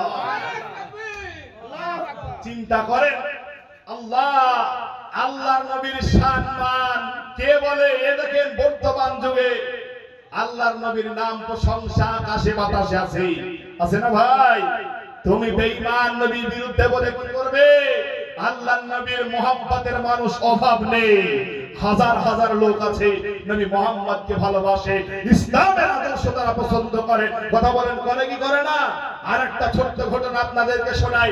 বাংলাদেশে বাড়ি, নাম হলো শশীকান্ত ভট্টাচার্য। এই শশীকান্ত ভট্টাচার্যের একটা ছেলে ছিল, ওই ছেলের নাম হলো সুদর্শন ভট্টাচার্য। বলেন নামটা কি বললাম ভাই? সুদর্শন ভট্টাচার্য। এই সুদর্শন ভট্টাচার্য বলেন যে তিনি একটা বই আছে, আমি কেন ইসলাম ধর্ম গ্রহণ করলাম। এই বইয়ের ভিতরে তিনি তার জীবনী কোট করে বলছে যে তিনার জন্ম হলো 1914 খ্রিস্টাব্দে, বাংলাদেশে তিনার জন্ম। তো ডক্টর ওই শশীকান্ত ভট্টাচার্য বলছে যে আমার বাপ ছিলেন একটা পুরোহিত, অতএব আমরা জন্মগতভাবে ব্রাহ্মণ পরিবারের মানুষ। ওরা কি বলছে? যে আমি জন্মগতভাবে ব্রাহ্মণ পরিবারের মানুষ, আমরা ব্রাহ্মণ সমাজে বাস করে। আমাদের বাবা মানে আমাদের যে বাপ, আমাদের যে পিতা ছিলেন, আমাদেরকে জন্মের পর থেকে আমাদেরকে গীতা পড়িয়েছে, শ্লোক মুখস্থ করেছে, সবকিছু আমাদেরকে মুখস্থ করিয়েছে। তিনি বর্ণনা করে বলছে যে আমার আব্বা আমাদের আমাদেরকে মূর্তি পূজা শিক্ষা দিয়েছে। তিনি বর্ণনা করে বলছে, তিনি যখন ক্লাস 7-এ পড়ে বা 6-এ পড়ে, এই সময় একটা মুসলমান শিক্ষক তিনাকে একটা কথা বলেছিল। দেখেন, মানুষের পরিবর্তন হতে ভাই দেরি লাগে না, একটা কথা যথেষ্ট পরিবর্তনের জন্য। সারা রাত ওয়াজ করে কোনো পরিবর্তন হয় না, একটা কথা যথেষ্ট। এইবারে লক্ষ্য করুন, সুদর্শন ভট্টাচার্য বলেন, আমার শিক্ষক মুসলমান ছিলেন, তিনি একটা প্রশ্ন করেছিলাম আমরা যে হ্যাঁ, আমাদের পণ্ডিত মশাই শিক্ষক বলেন যে আমাদের মালিক কয়জন? তিনি উত্তর দিয়েছিলেন, মালিক যদি 10 জন হয় আর গোলাম যদি 1 জন হয়, তাহলে ওই গোলামকে মালিক কোনোদিন খুশি করতে পারবে না। আর যদি মালিক 1 জন হয় আর গোলাম যদি হয় 100 জন, বলেন 1 জন মালিককে খুশি করা সম্ভব আছে না নাই? আছে। তো বলছে যে ভাই, আমি যখন এই কথাটা আমার বিবেকে ঢুকে পড়লো, মালিক তো 1 জন, মালিক কয়জন বলেন? জোরে বলেন, মালিক কয়জন? মালিক 1 জন। হিন্দুদের একটা গ্রন্থ আছে, নাম হলো ঋগ্বেদ। বলুন তো কি বেদ বললাম? ঋগ্বেদের একটা অধ্যায় আছে ওয়াল্ল উপনিষদ। কি বললাম? ওয়াল্ল উপনিষদ। এই ওয়াল্ল উপনিষদের ভিতরে তিনি উল্লেখ করেছে, ঋষিমুনি শ্লোকের ভিতরে বলছে, যারা দেবী হয়, যারা ঈশ্বর হয়, এদের কোনো মূর্তি থাকে না। কি বললাম? এদের কোনো মূর্তি নাই। ভাইজান, আলোচনা করি আমরা পড়াশোনা করে এসে, ভাই আলোচনা শুনে আলোচনা আমরা করে নি। অতএব আমরা যেটা বলবো আপনাকে সঠিক থিওরি দেওয়ার চেষ্টা করব। আপনার ভুলের কোনো কারণ নাই, মানুষ হিসাবে বলার ভুল হতে পারে, কিন্তু যেটা আপনাকে শোনাবো ইনশাআল্লাহ পাকাপোক্তা দলিল হিসাবে আমি কথা বলবো। একবার বলি ইনশাআল্লাহ। ঋগ্বেদের ভিতরে লেখা আছে, যারা ঈশ্বর হয়, যারা আল্লাহ হয়, এদের কোনো মূর্তি থাকে না। একবার জোরে বলুন সুবহানাল্লাহ। তিনারা ধর্ম মানে না, আমরা যেমন ধর্ম মানি, ওরাও যেমন ধর্ম মানে না, কেউ ধর্ম সম্পর্কে জ্ঞান রাখে না। তো ভাইজান, আবুল এইবার লক্ষ্য করুন তো, এই সঙ্গে সঙ্গে ছোট্ট বালক নাম হলো শশীকান্ত ভট্টাচার্য। শশীকান্ত ভট্টাচার্য বলেন, এই কথা যখন আমার ব্রেনে প্রবেশ করলো যে আল্লাহ 1 জন, আমি আল্লাহর সন্ধান শুরু করে দিলাম যে আল্লাহ কোথায় আছে, আল্লাহ কোথায় আছে। এইবারে শশীকান্ত ভট্টাচার্য তার বাপকে বলছে যে হে আমার পিতা, আল্লাহর পরিচয় আপনি বলেন আমাকে। তখন তিনি বলছে যে আল্লাহ হলেন এক, আল্লাহ হলেন অদ্বিতীয়। তিনি বলছেন আমরাও তো বেদে সুরত পড়েছি, না প্রতিমা আসতে কোন ঈশ্বরের প্রতিমা নাই, ঈশ্বরের কোন প্রতিমা হয় না, ঈশ্বরের কোন মূর্তি হয় না। আল্লাহ কোরআনে এটাই বলেছে, কুল হুয়াল্লাহু আহাদ। ওগো নবী, আপনি বলে দিন আল্লাহর কোন মূর্তি নাই, আল্লাহ হলেন অদ্বিতীয়, আল্লাহ হলেন এক, আল্লাহ হলেন অদ্বিতীয়। অতএব সেই ধর্মেও লেখা আছে আল্লাহ হলেন এক।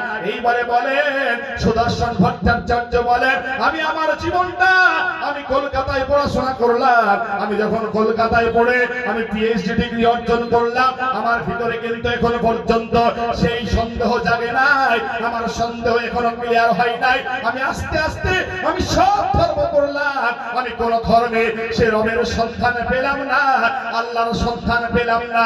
আমি শেষ বেলাতে আমি মুসলমানের ধর্মগ্রন্থ আমি কোরআনটা খুলে আমি পড়তে শুরু করলাম। আমি পড়তে পড়তে কি যেন আমার হয়ে গেল, আমি কি যেন বুঝতে পারলাম, আমি যখনই কোরআন খুলি আমি যেন কোথায় হারিয়ে যাই, আমি যেন কোন সমুদ্রে প্রবেশ করে যাই, বেরোনোর ক্ষমতা যেন আমার হয় না।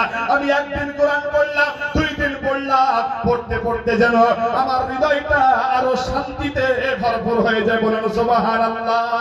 হৃদয় শুধু শান্তি নয় ভাইজান, হৃদয়ের ভিতরে এমন প্রশংসা শুরু হয়ে গেল, হৃদয়ের ভিতরে এমন ভালোবাসা তৈরি হয়ে গেল। এইবার শশীকান্ত ভট্টাচার্য বলেন, আমি আমার নিজেকে আর সামলাতে পারলাম না, আমি নিজেকে ধৈর্য ধারণ করতে পারলাম না। বয়স 24 বছর হয়ে গেল। 1934 সালে সম্ভবত তিনি সপরিবার সহ তিনি মানুষের সামনে এসে ইসলাম কবুল করার বার্তা দিয়ে দিলেন আর বলে দিলেন, দুনিয়ার মানুষ, আমি ইসলাম ধর্ম গ্রহণ করলাম। আমার নাম আজকে থেকে শশীকান্ত ভট্টাচার্য নয়, আমার নাম আজকে থেকে আবুল হোসেন ভট্টাচার্য। কি নাম? আবুল হোসেন।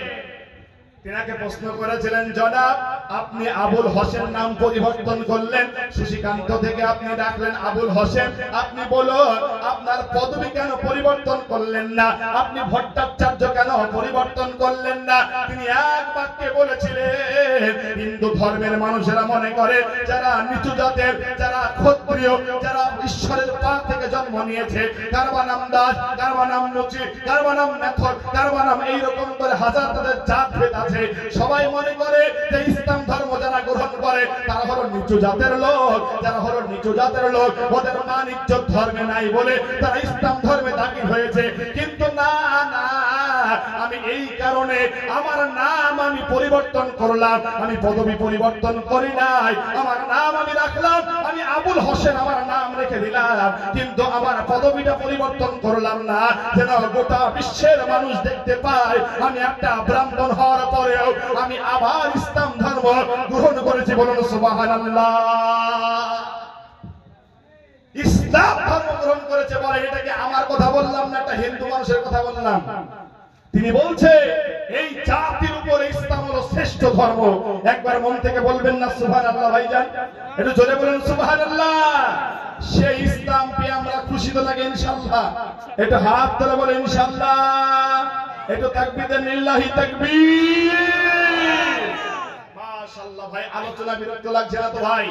হ্যাঁ, একটু গভীর তথ্য আপনাকে দিয়ে দিই। আমার আলোচনা আছে ইসলামের সৌন্দর্য। বলেন আমরা ইসলামকে সবাই ভালোবাসি, ভালোবাসি না ভাই? একটা উদাহরণ আপনাকে দিব, তাহলে একটা উদাহরণ দিই।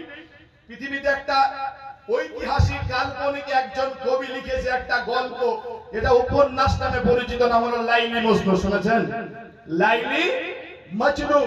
এই লাইলি মজনুর জীবনীতে মুহাদ্দিসগণ বলে এটা কোনো ইসলামের কোন নীতি না, এটা হলো উপন্যাস, কবির কাল্পনিক। কবি মনে মনে যেটা কল্পনা করেছে ওইটাই তিনি লিপিবদ্ধ করেছে। বাঙালি মানুষ মনে করেছে লাইলি মজনু দুনিয়াতে কেউ ছিল, কিন্তু লাইলি মজনু নামে আল্লাহর জমিনে কেউ ছিল না। উপন্যাস, বুঝে আসলো? যারা উপন্যাস পড়েছেন, শিক্ষিত মানুষ আছেন, তারা জানে, যারা কবি, যারা লেখক, যারা লেখনীর মাধ্যমে মনে হয় যারা একটা জান আছে, অতএব কত মজার লাগে উপন্যাসগুলো পড়তে। তাই লাইলি মজনুর জীবনীতে লেখা আছে যে লাইলি ছিল নবাবের মেয়ে আর মজনু ছিল কয়েস, ওর নাম ছিল কয়েস। এই কয়েস ছিল একটা আম পরিবার, সাধারণ পরিবারের ছেলে। লাইলিকে খুব ভালোবাসতো মজনু। লাইলিকে এতই ভালোবাসতো, ভালোবাসার কারণে একে অপরের অন্তর থেকে, হৃদয় থেকে প্রশান্তি পায়। একে দেখলে শান্তি পায়, ও দেখলে একে শান্তি পায়। পাই কি পায় না ভাই? ভালোবাসা তাকে বলে। এইবারে মজনুর এই খবর পেয়ে গেল লাইলির বাপ, লাইলিকে ঘরে বন্দি করে রাখলো, মজনুকে মেরে জঙ্গলে ফেলে দিয়ে আসলো। ফেলে দিয়ে আসার পর লাইলি তখন এবারে কি করবে? কিছু করার নেই, অর্ধেক খাবার দেয় আর অর্ধেক খাবার ভাগ করে হাতে রেখে দেয়, মজনুর কাছে পাঠিয়ে দেয় তার একটা গোলামকে দিয়ে। রাজবাড়ির খাবার বোঝেন না মুসলমান, তিনটি কাজে খুব পারদর্শী। যারা বলেন কয়টা কাজে? একটা খাওয়ানো মানে খাবার খাওয়া, দুইটা ঘুমানো, আর তিন অজ্ঞমূর্খতা। কথা বলেন ঠিক কিনা? এই তিনটা জিনিস মুসলমানদের কাছে খুব প্রিয় জিনিস। মুসলমান খাবার পেলেই ভুলে যায়। অনেক মানুষকে বলে, চাচা আপনি তো বিড়ি খান, আপনার লজ্জা লাগে না? তখন বড় দাড়ি মুখে বিড়ি খান, পান খান। বলতে বাপ ছাড়তে পারেনি। বলে কেন? পাশে বসে মাঠে যায়, বলে চাচা বিড়ি খান। বলে বাপ ছেড়েছে। আরে খান তো। এরা বিড়ির কাছে ইমান বিক্রি করে দেয়। কথা বলে ঠিক কিনা? এরা বিড়ি পেলে ইমান শেষ, খৈনি পেলে ইমান শেষ। আপনাদের গ্রামে মনে হয় নাই এগুলা? হ্যাঁ, আমাদের ওই দিকে আছে যে বিড়ি পাই ইমান শেষ। তো বলতে চাইছিলাম ভাইজান, খাবারে মুসলমান খুব খুশি। এরা খাবার যেই হোক না কেন মান বিষ নাই। হ্যাঁ, মান বিষ নাই। বলেন হিন্দুর হাতে, মুসলমানের হাতে কোন পশুর মাংস খাওয়া যাবে ভাই? কোন পশুর মাংস খাওয়া জায়েজ নাই। বলেন হিন্দুর দোকানে যদি কেউ পোল্ট্রির মাংস কিনে, আপনি মুসলমান জবাই করে কিনবেন, নচেত যদি আপনি ওর মাংস নিয়ে আসেন, ওইটা আপনার জন্য খাওয়া হারাম। ওইটা খাওয়া কি হারাম। বাড়ির ছেলেকে বলে দিবেন, বাবু খবরদার কোন মুসলমানের দোকান থেকে মাংস আনবে না, মাথা চামড়াও তোমরা আনবে না। দেখি করিমপুরে বালা দিয়া থাকে, বুরখা পরে পরে মেয়েগুলা যায়, যে ব্যাগ ভর্তি করে আনে। বলুন নাউজুবিল্লাহ। ইসলামের জ্ঞান তার ভিতরে প্রবেশ করেনি ভাইয়া। তো মুসলমান খাওয়ার পাগল, বলেন কিসের পাগল? খাওয়ার পাগল। এইবারে মজনুর কাছে খাবার পৌঁছে দেয়, লাইলি রাজবাড়ির খাবার। আর ওই যে জঙ্গলের ভিতরে পড়ে আছে তার সামনেই বসে আছে কে? তো একজন নকল মজনু খাবার খাওয়ার আশায় বলছে, আমি তো মজনু, আয় আমাকে দে খাবার। খাবার যখনই দিচ্ছে প্রতিদিন খাবার খায়। একদিন লাইলি মনে মনে ভাবলো যে আমার মজনুকে আমাকে সত্যিই ভুলে গেল, নাকি আমার লাইলি আমার মজনুকে আমাকে এইরকম করে ভুলে গেল। বিভিন্ন কথাবার্তা তিনার হয়। তার জন্য লাইলি এক কাজ করেছে, একটা চাকু দিয়েছে, একটা গিলাস দিয়েছে, আর খাবার দিয়ে বলছে, এরে যাও, আগামী কাল তুমি যে এই যে খাবারটা যখন পৌঁছে দেবে আমার মজনুর কাছে, মজনুকে বলবে লাইলি শুধু আজকে খাবার দেয়নি, বুকের তাজা রক্তটা কেটে এই গিলাসে দিতে বলেছে। যদি আমার মজনু যদি আমাকে দেয় তবে আমার মজনু মনে হয় আমাকে ভুলে যায়নি। এই কথা বলেছে লাইলি। এবারে যাচ্ছে, এইবারে চলে গেল। সেই গোলাম আবার হাতে আছে খাবার, হাতে আছে চাকু, আর হাতে আছে সেই বাটি বা সেই গ্লাসটা। চলে যাওয়ার পর ওই যে পথের ভিতরে বসে আছে নকল মজনু, এরা খাওয়ার পাগল। বলেন কিসের পাগল? খাওয়ার পাগল। বলছে, এই আজকে তো খাবার আছে, ভালো ভালো খাবার আছে, তো ওই খাবার নিয়ে আসো তাড়াতাড়ি। বলে, আজকে শুধু খাবার খেলে হবে না, আজকে বুকের তাজা রক্ত দেয়া লাগবে। তখন বলছে যে, আরে পাগল, রক্ত দেওয়ার মজনু তো আমি না, মজনু আছে যাও জঙ্গলের ভিতরে। না খেয়ে না দিয়ে লাইনি লাইনি করতে করতে প্রায় মার্ডার হয়ে যাওয়ার সম্ভাবনা, মরে যাওয়ার সম্ভাবনা। অতএব যাও জঙ্গলের ভিতরে, আমি মজনু নয়। ও মুসলমান, আমরা সবাই জানি খাওয়ার পরে মিষ্টি খাওয়া সুন্নাত, আমরা সবাই জানি খাওয়ার পরে হাত ভালো করে ধোয়া সুন্নাত। ও ভাই, যখনই বলা হয় যে আমরা ইসলামের জন্য জান লাগবে, ইসলামের জন্য রক্ত লাগবে, ওই সময় আমরা বলি আমরা সেই মজনু নাই, আমরা সেই আশিক নাই, ইসলামের জন্য আমরা রক্ত দিতে রাজি নাই। কথা বলেন ঠিক কিনা? ইসলামের জন্য আমরা কেউ রক্ত দিতে পারিনি ভাই, শুধু আমরা ইসলামের জন্য খাওয়ার পাগল। আমরা ইসলামের জন্য রক্তের পাগল আমরা নয়। আর সাহাবাদের জীবনে আপনার খালি বললে রাত শেষ হয়ে যাবে, তারপরে আপনার ভিতরে একটু সামান্য কিঞ্চিত পরিমাণ আপনার আসবে। দেখুন, যারা ইসলামকে কত মহব্বত করেছিল, ভালোবেসেছিল। হাদিসটা আপনাকে শোনাবো। আল্লাহর নবী মুহাম্মদ সাল্লাল্লাহু আলাইহি ওয়াসাল্লামের জন্য একজন সাহাবা জীবন যৌবন সব উৎসর্গ করেছিল। নবীকে সবচেয়ে ভালোবাসতো একটা সাহাবা, নাম হলো আবু বকর সিদ্দিক। বলেন কি নাম বললাম ভাই? আবু বকর সিদ্দিক রাদিয়াল্লাহু তাআলা আনহু। এই আবু বকর সিদ্দিককে ছোট্ট একটা আপনাকে সংক্ষেপে বলে দিই আবু বকর সিদ্দিকের জীবনী। আবু বকর সিদ্দিক ছিলেন নবীজির ছোট্ট কাল থেকে সঙ্গী, নবীজির বাল্যকালের সঙ্গী ছিলেন আবু বকর সিদ্দিক। আবু বকর রাদিয়াল্লাহু তাআলা আনহু লকব হলো সিদ্দিক। বলেন কি বললাম? লকব মানে এটা হলো উপনাম। আল্লাহ রাসূল টাইটেল দিয়ে দিলেন সিদ্দিক। এই সিদ্দিকের টাইটেল কি হলো? কবে থেকে আবু বকর সিদ্দিক হলেন? ইতিহাসটা আপনাকে বলি। আল্লাহর নবীর বিবি আম্মা জান খাদিজা, বলেন তো কি নাম?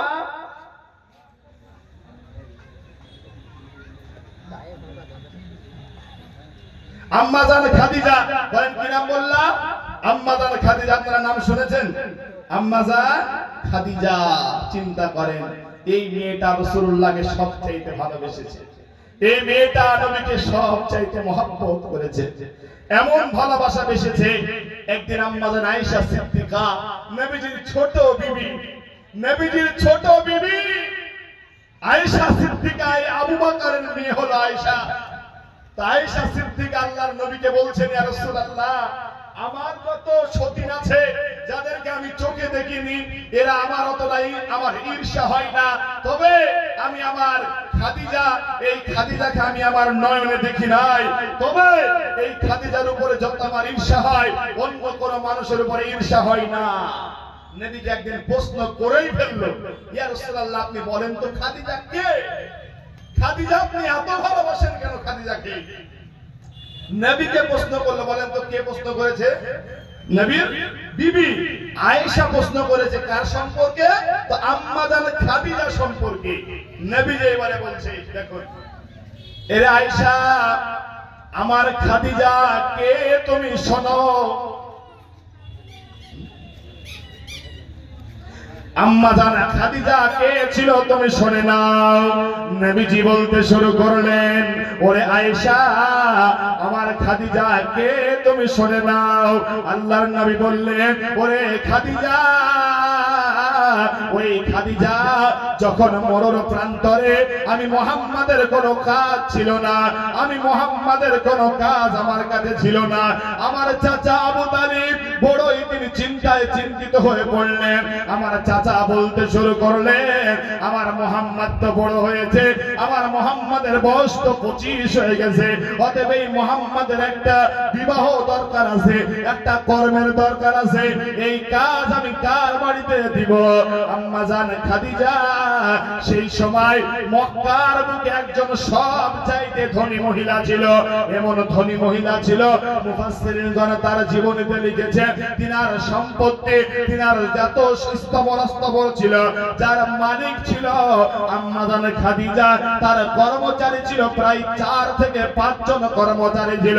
টাকা হিসাব করে রাখত, টাকাগুলা হিসাব করে আলাদা আলাদা টাকায় ছুঁয়ে দিত। এই আম্মা জান খাদিজা, তখন আম্মা জান খাদিজার বয়স হয়ে গেল 40 বছর। আম্মা জান খাদিজার একটা স্ত্রী, একটা স্বামী মারা গেছে, আরেকটা স্বামী তাকে তালাক দিয়েছে। আম্মা জান খাদিজা বলে যে আমি আমার জীবনে আর কোনোদিন বিবাহতে বসবো না। এই চিন্তা চেতনা নিয়ে তিনার ব্যবসায় তিনি যেন সামলাতে শুরু করে দিলেন। আম্মা জান খাদিজা বলে যে আমি যখনই আমার কাছে আবু তালিব এসে আমাকে ওই মুহাম্মাদের নাম উল্লেখ করে দিল, মুহাম্মাদের নাম উল্লেখ করে দেওয়ার পর আমার সামনে যখনই আসলো, আমি খাদিজা আমি আবু তালিবকে বললাম, ওরে আবু তালিব তুমি তাড়াতাড়ি আনো, তুমি তাড়াতাড়ি আনো, তোমার মুহাম্মাদকে তুমি নিয়ে আসো আমার বাড়ির দরজায়। আম্মা জান খাদিজা এই যাইতাই মহিলা নাই রে ভাই, এই যাইতাই মহিলা নাই।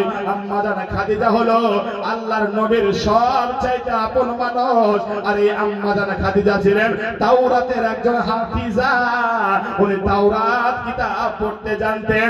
আর এই তাওরাতের ভিতরে আমার নবী মুহাম্মাদের নাম উল্লেখ করা আছে, আল্লাহর নবীর নাম উল্লেখ করেছে তাওরাত নামক কিতাবে। এই তাওরাতের ভিতরে নবীজির নাম উল্লেখ করেছে। এইবারে খাদিজার দরবারে যখন আল্লাহর নবী প্রবেশ করেছে, নবী যখনই খাদিজার বাড়িতে এসেছে, তো আম্মা জান খাদিজা নবীর দিকে তাকালেন, দেখছে যে এত সুন্দর মানুষ পৃথিবীতে হয়। একটু বলবেন না সুবহানাল্লাহ? একটু জোরে বলুন না মুহাম্মদ সুবহানাল্লাহ? এত মানুষ, এত সুন্দর চেহারা, এত সুন্দর মহাব্বত, এত সুন্দর ভালোবাসার মানুষ কি দুনিয়াতে হয়? আল্লাহর নবীর চেহারা ছিলেন সবচেয়ে সুন্দর। নবীর চেহারা কি ছিল? সবচেয়ে সুন্দর। একজন কবি বলছে, হয়নি হবে না হতে পারে না আমার নবীর সাথে কাহার তুলনা। বলুন সুবহানাল্লাহ।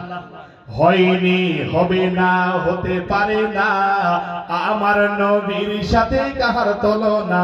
হায় তুলনা তো দূরের কথা, ছায়াও মিলে না। হয়নি হবে না হতে পারে না আমার নবীর সাথে কাহার তুলনা। সকল নবী রাসূল ছিলেন আল্লাহর দেওয়ানা। ভাই কার দেওয়ানা? সকল নবী রাসূল ছিলেন আল্লাহর দেওয়ানা। দুই নয়নে দেখবে মাবুদ মনে তামান্না। সব নবী রাসূল আল্লাহকে দেখার তামান্না করেছে, কিন্তু আল্লাহর দিদার কারোর কোনোদিন সম্ভব হয়নি। তাই বলছে সকল নবী রাসূল ছিলেন আল্লাহর দেওয়ানা। দুই নয়নে দেখবে মালিক মনে তামান্না। শেষ নবীকে ডেকে নিলেন, শেষ নবীকে ডেকে নিলেন পাক রব্বানা। হয়নি হবে না হতে পারে না আমার নবীর সাথে কাহার তুলনা। ইউসুফ নবীকে দেখে আঙ্গুল কেটেছিল, কাটেনি বাবা? ইউসুফ নবীকে দেখে আঙ্গুল কেটেছিল। আম্মা আয়েশা ডেকে বলে, তারা যদি নবীকে দেখিত তাদের কলিজা কাটিত। হয়নি হবে না হতে পারে না আমার নবীর সাথে কাহার তুলনা। হায় হায় তুলনা তো দূরের কথা, ছায়াও মিলে না। হয়নি হবে না হতে পারে না আমার নবীর সাথে কাহার তুলনা। আম্মা জান খাদিজা খাদিজার দিকে যখনই তিনি তাকালেন, আম্মা জান খাদিজা যখন নবীর দিকে তাকালেন, আম্মা জান খাদিজা 40 বছরের মেয়েটা, যার আর কোনো বিবাহ বসার স্বপ্ন ছিল না, আম্মা জান খাদিজা বলেন আমি আবার যেন আমার সেই নতুন স্বপ্ন আমার হৃদয়ে জাগলো, আবার যেন আমার স্বপ্ন হৃদয়ের ভিতরে প্রবেশ করে নিল। আম্মা জান খাদিজা নবীজিকে নিয়ে বললেন, ও মুহাম্মদ, তোমাকে আমি ব্যবসা করতে দিব, শোনে না। আম্মা জান খাদিজা ব্যবসার জন্য কিছু মাল তিনাকে ধরিয়ে দিলেন। মাল যখন দিয়ে দিলেন, কারোর সঙ্গে কোনো গোলাম দিলেন না। আম্মা জান খাদিজা মুহাম্মাদের সাথে একটি গোলাম দিলেন। ওই গোলামের নাম হলো মাইসারা। ওই মাইসারা নামক গোলামকে বললেন, ওরে মাইসারা, তুমি যাও এই মুহাম্মাদের সাথে তুমি চলতে থাকো, আর এর জীবনে যত ঘটনা ঘটবে সব আমি খাদিজাকে তুমি খুলে খুলে জানা বলবে। আম্মা জান খাদিজা যখন এই নবীকে ব্যবসার জন্য পাঠালেন, এইদিকে দূর থেকে আম্মা জান খাদিজার অন্তরে যেন মনের ভিতরে যেন পেঁচানো শুরু হয়ে গেছে। আরে আমি বড় ভুল করে ফেলেছি, আমি অন্যায় করে ফেলেছি, আমি মুহাম্মদকে ব্যবসায় পাঠানোর জন্য। আম্মা জান খাদিজা বলে যে আমি তাড়াতাড়ি কবে আমার মুহাম্মদ আমার কাছে আসবে, তার জন্য তিনি ঘরের জানালা দিয়ে দেখে, ঘরের ছাদের উপরে দিয়ে তাকায়, বলে মুহাম্মদ কবে বাড়ি ফিরে আসবে। আম্মা জান খাদিজা লক্ষ্য করে দেখে, আর এই দিক দিয়ে আল্লাহর নবী মুহাম্মদ চলে গেলেন কোথায়? তো চলে গেলেন ওই জায়গাতে। কোন জায়গাতে? আল্লাহর নবী শাম দেশে আল্লাহর নবী ব্যবসা করতে চলে গেলেন। আর শাম দেশে একটা পাদ্রীর সাথে সাক্ষাৎ হয়ে গেল। পাদ্রীকে বললেন, এই বলে পাদ্রী সেই নবীকে বললেন, ওগো মুহাম্মদ, তাওরাত বলেছে তোমার অনেক দুশমন হবে, তুমি আর সামনে এগোও না।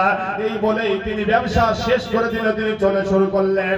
আম্মা জান খাদিজা রাস্তার দিকে ধারে দাঁড়িয়ে আছে, কবে মুহাম্মদ বাড়ি ফিরে আসবে রে, কবে মুহাম্মদ আমার বাড়িতে আসবে, কারণ আমি মুহাম্মদকে দিয়ে বড় অন্যায় করে ফেলেছি। তাওরাত বলেছে তার অনেক দুশমন আছে, তাওরাত বলেছে তার অনেক দুশমন শত্রু আছে রে। এই কথা বলার সাথে সাথে আম্মা জান খাদিজা বারবার করে দেখে, আর বারবার করে মনে মনে ভাবে যে আমি আর মুহাম্মদকে ওই দেশে পাঠাবো না। ইতিমধ্যে হঠাৎ করে দেখা গেল কে যেন একটা সওয়ারি নিয়ে আবার যেন চলতে শুরু করেছে। আম্মা জান খাদিজার দরবারে এসে পৌঁছে গেল। কে? তো মুহাম্মদ আর মাইসারা। মুহাম্মদ আর মাইসারা নবীজির সামনে যখন চলে আসলেন, এইবারে আম্মা জান খাদিজা এইবারে মুহাম্মদকে বললেন, বেটা মুহাম্মদ সাল্লাল্লাহু আলাইহি ওয়াসাল্লাম, তুমি যাও যে এই ঘরে তুমি বসে বিশ্রাম দাও। আম্মা জান খাদিজা মাইসারাকে টান মেরে নিয়ে বলছেন, ওরে মাইসারা, বলো বলো, তুমি তাড়াতাড়ি বলো, এই মুহাম্মদ সম্পর্কে তুমি কি জানতে পেরেছো, এই মুহাম্মদ সম্পর্কে তুমি কি বুঝতে পেরেছো? এইবারে মাইসারা বলছে, ও খাদিজা, আমি এই মুহাম্মদ সম্পর্কে বেশি কথা তোমাকে বলবো না। এই মুহাম্মদ সম্পর্কে তোমাকে আমি মাত্র দুইটা কথা শোনাবো রে খাদিজা। সেটা হলো, এক নম্বরে এত বড় মহান মানুষ আমি আল্লাহর জমিনে দ্বিতীয়টা দেখিনি, বলুন সুবহানাল্লাহ। শুধু তাই নাই রে খাদিজা, আমি যখনই এই মুহাম্মদকে নিয়ে আমি সফর করতেছিলাম, আর আমি যখনই তার বোঝাটা আমি মাথার উপরে তিনাকে দেই নাই, আমি মাথার উপরে বোঝাটা না চাপিয়ে আমি যেন রওনা দিলাম, আর রাস্তার ভিতরে দিয়ে দেখে আসমানের ওই যে এক টুকরা মেঘ এসে আমার নবীর মাথার উপরে ছায়া দিতে শুরু করে দেয়, বলুন সুবহানাল্লাহ। ছায়া দেয় কে? তো একটা মেঘ এসে আমার নবীর মাথার উপরে ছায়া দেয়। আম্মা জান খাদিজা বললেন, আর আমার অন্তরের ভিতরে সন্দেহ আর থাকলো না। অতএব আমি মুহাম্মদকে ডেকে পাঠাও। নবীকে ডেকে পাঠানো হলো। বলল, মুহাম্মদ তুমি বাড়ি চলে যাও, তোমাকে আর আমি ব্যবসায় নিব না। আল্লাহর নবীর মনটা ভারাক্রান্ত হয়ে গেল। দীর্ঘদিন পর একটা কাজ পেয়েছি, তারপরে এই কাজটা যেন হাতছাড়া হয়ে গেল। আল্লাহর নবী বাড়িতে চলে গেলেন। আর বাড়িতে যাওয়ার আগে আগে এইবারে খাদিজা বড়ই মহিলা ছিল বুদ্ধিমান মহিলা। খাদিজা বললেন তার একজন আপন, তার একজন নিজের আপন সঙ্গিনী নাম হলো নাফিসা। এই নাফিসাকে বললেন, ওরে নাফিসা তুমি যাও যাও, তুমি আবু তালিবের কাছে চলে যাও, আবু তালিবকে যে তুমি তাড়াতাড়ি আমার কাছে আসতে বলো। আবু তালিবকে যখন আসতে বলা হলো, আবু তালিব যখন আম্মা জান খাদিজার বাড়িতে চলে আসলেন, এইবারে খাদিজা তখন আবু তালিবকে বলে উঠলো, ও আবু তালিব, আপনি আমার একজন বিখ্যাত বড় মাপের একজন মানুষ, কুরাইশ বংশের আপনি একটি নেতা, অতএব আপনার যে ভাতিজা আছে, যার মা নাই দুনিয়াতে, যার আব্বা বেঁচে নাই, আপনি যার অভিভাবক হয়ে দুনিয়াতে বেঁচে আছেন, আমি খাদিজার টাকা পয়সা ধন দৌলতের অভাব নাই, তবে আমি আজকে আপনার কাছে কাঙাল হয়ে দুটো হাত বাড়ালাম, আপনার মোহাম্মদ থেকে আমি খাদিজাকে দিবে, অতএব আপনার মোহাম্মদকে আমি খাদিজা বিবাহ করতে চাই। আম্মা জান খাদিজার কথা শুনে আবু তালিব বলে উঠলো, মা খাদিজা তুমি একটু দাঁড়াও, আমি আমার বেটা মোহাম্মদের কাছে পরামর্শ এনে আসি। এইবারে পরামর্শ চাহার জন্য চলে গেলেন কে? তো আম্মা জান খাদিজার পরামর্শ নিয়ে চলে গেলেন আল্লাহর নবীর আপন চাচা আবু তালিব। চলে যাওয়ার পর আল্লাহর নবীকে বলে উঠলো, ও মোহাম্মদ, একটা বড় জায়গা থেকে যেন পারমিশন, একটা বড় জায়গা থেকে যেন অর্ডার এসেছে রে বাবা। ও বেটা মোহাম্মদ, তুমি কি খাদিজাকে বিবাহ করবা? আল্লাহর নবীর চোখটা যেন শরমের চোখটা নিচু হয়ে গেল। আবু তালিব মনে মনে ভাবলে, না না, বেটা আমার বড় রাজি আছে রে, আমার বেটা বড় মোহাম্মদ বড় খুশি আছে। আল্লাহর নবীর সঙ্গে সঙ্গে দিনখান হলো, আবু তালিব নিজে খুতবা পড়ে আল্লাহর নবীর বিবাহ দিয়ে দিলেন। বাসর ঘরে আছে কে? আম্মা জান খাদিজা। আল্লামা শফিউর রহমান মুবারকপুরি রাহিমাহুল্লাহ আর রাহিকুল মাকতুমে এইরকম করে লিখেছে, তার সিরাতের কিতাবে তিনি এইরকম করে ঘটনা উল্লেখ করেছে। আল্লাহর নবী যখনই বাসর ঘরে গিয়েছে, আল্লাহর নবী যখনই তার দুইজনে এক হয়েছে, এইদিকে আম্মা জান খাদিজা আর একদিকে হলো আমার নবী মুহাম্মদ।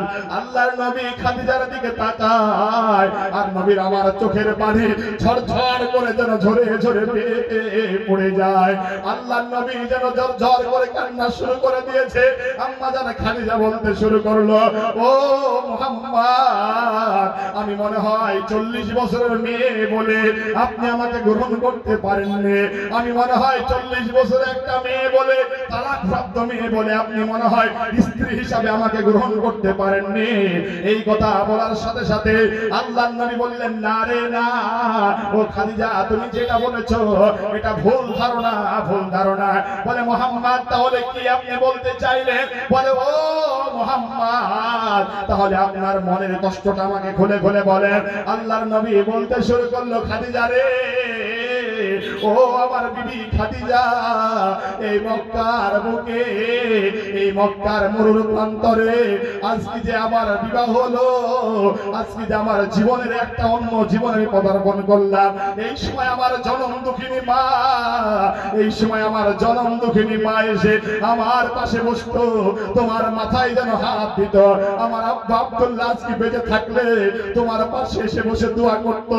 ও খাদিজা, এই দুঃখ আমি কার কাছে বলি রে খাদিজা? আমি এই দুঃখ কার কাছে বলবো? আমি আমার মায়ের, আমার আব্বার জন্য আমার মন বড় কাঁদে রে। আমি আমার মায়ের কথা মনে পড়ে গেছে। আমার আমিনা মা যদি আজকে দুনিয়ায় বেঁচে থাকতো, আজকে যদি আমার আব্বা বেঁচে থাকতো, তোমার পাশে এসে বসে যেত, তোমার পাশে এসে কথা বলতো, মাথায় হাত দিয়ে যেন দোয়া করে দিত রে খাদিজা। নবীজির এই কথা শুনে আম্মা জান খাদিজা যেন তিনার চোখ দিয়েও পানি শুরু করে দিল। আল্লাহর নবীকে আবার বলছে, ও মুহাম্মদ, আপনি আরো কি ব্যথায় কাঁদেন? আল্লাহর নবী বললেন, খাদিজা, ওটা তো আমার ব্যথা আছে, আর একটা সব চাইতে ব্যথা হলো রে আমার খাদিজা, আমি যে তোমাকে একটি উপহার দিব, একটি তোমাকে সুন্দর হাদিয়া দিল। আমি মুহাম্মদ এত গরিব পরিবারের সন্তান রে, আমি মুহাম্মদ এত অসহায়, অতএব আমার কাছে দেওয়ার মতন কোন মাল, তোমাকে হাদিয়া দেওয়ার মতন কিছু নাই। এই কথা শুনে আর আম্মা জান খাদিজা দুটো চোখ যেন নিচুর দিকে চলে গেলেন, চোখের দিয়ে ঝরঝর করে যেন পানি পড়তে শুরু করলেন। আম্মা জান খাদিজা কত দামি মাপের মেয়ে, কত দামি মাপের মেয়ে, কত জ্ঞানী মেয়ে। আম্মা জান খাদিজা নবীজিকে কাছে টেনে নিয়ে বললেন, ও মুহাম্মদ আপনি আমার পাশে বসে যান, আপনার মানে এই অভাব আপনাকে কোনদিন আমি আপনার অভাবে এই সইতে আমি পারবো না। আপনার বাপ নাই, অভাব মিটাতে ক্ষমতা নাই, তবে আমি খাদিজা কথা দিলাম, তবে আমি খাদিজা কথা দিলাম, আমি খাদিজার যত সম্পদ আছে, টাকা আছে, পয়সা আছে, গাড়ি আছে, বাড়ি আছে, উট আছে, ভেড়া দম্বা ছাগল আছে, আমার যত স্থাবর অস্থাবর আমি সহ সব আপনাকে দান করে দিলাম। ও নবী মুহাম্মদ এখন আপনি হলেন ধনী আর আমি খাদিজা হলাম কাঙ্গালিনী, অতএব আপনি কি এই ফকিরকে আপনি আপনার বিবি হিসাবে কবুল করতে পেরেছেন? আপনি বলেন। নবী আমার বললেন, ও খাদিজা তোমার মতন আমি আর বিবি পাবো না রে। তোমার বয়স যদিও 40 হয়, আমার বয়স যদিও 25 হয়, তুমি আমার 15 বছরকার বড় ছিলা। নবী আমার আয়েশাকে বলছে, আয়েশা রে আমি কেমন করে মেয়েটাকে ভুলে যাবো রে, যে মেয়েটা আমাকে এত ভালোবেসেছে, যে মেয়েটা আমাকে এত মহব্বত করেছে, যে মেয়েটা আমাকে এত স্পন্দন করেছে, হৃদয়ের গভীর থেকে আমাকে ভালোবাসা দিয়েছে রে আয়েশা। আমি যখন নবী মুহাম্মদ আমি আমার খাদিজার সঙ্গে ঘর করতে শুরু করলাম, আমার দিন যায় রাত যায়, একটা একটা করে রাত যেন চলে গেল। এইরকম করে আল্লাহর নবী মুহাম্মদ আম্মা জানের সাথে ঘর করতে শুরু করলেন। আল্লাহর নবীর বয়স যখন হয়ে গেল 39 বছর 6 মাস, আল্লাহর নবীর উপরে ওহী নাজিল হলো না এখন পর্যন্ত।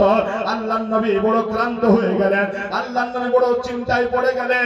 আল্লাহর নবী এইবার নিজের ঘর ছেড়ে যেন একটা গুহাতে চলে গেলেন। ওই গুহার নাম হলো গারে হীরা।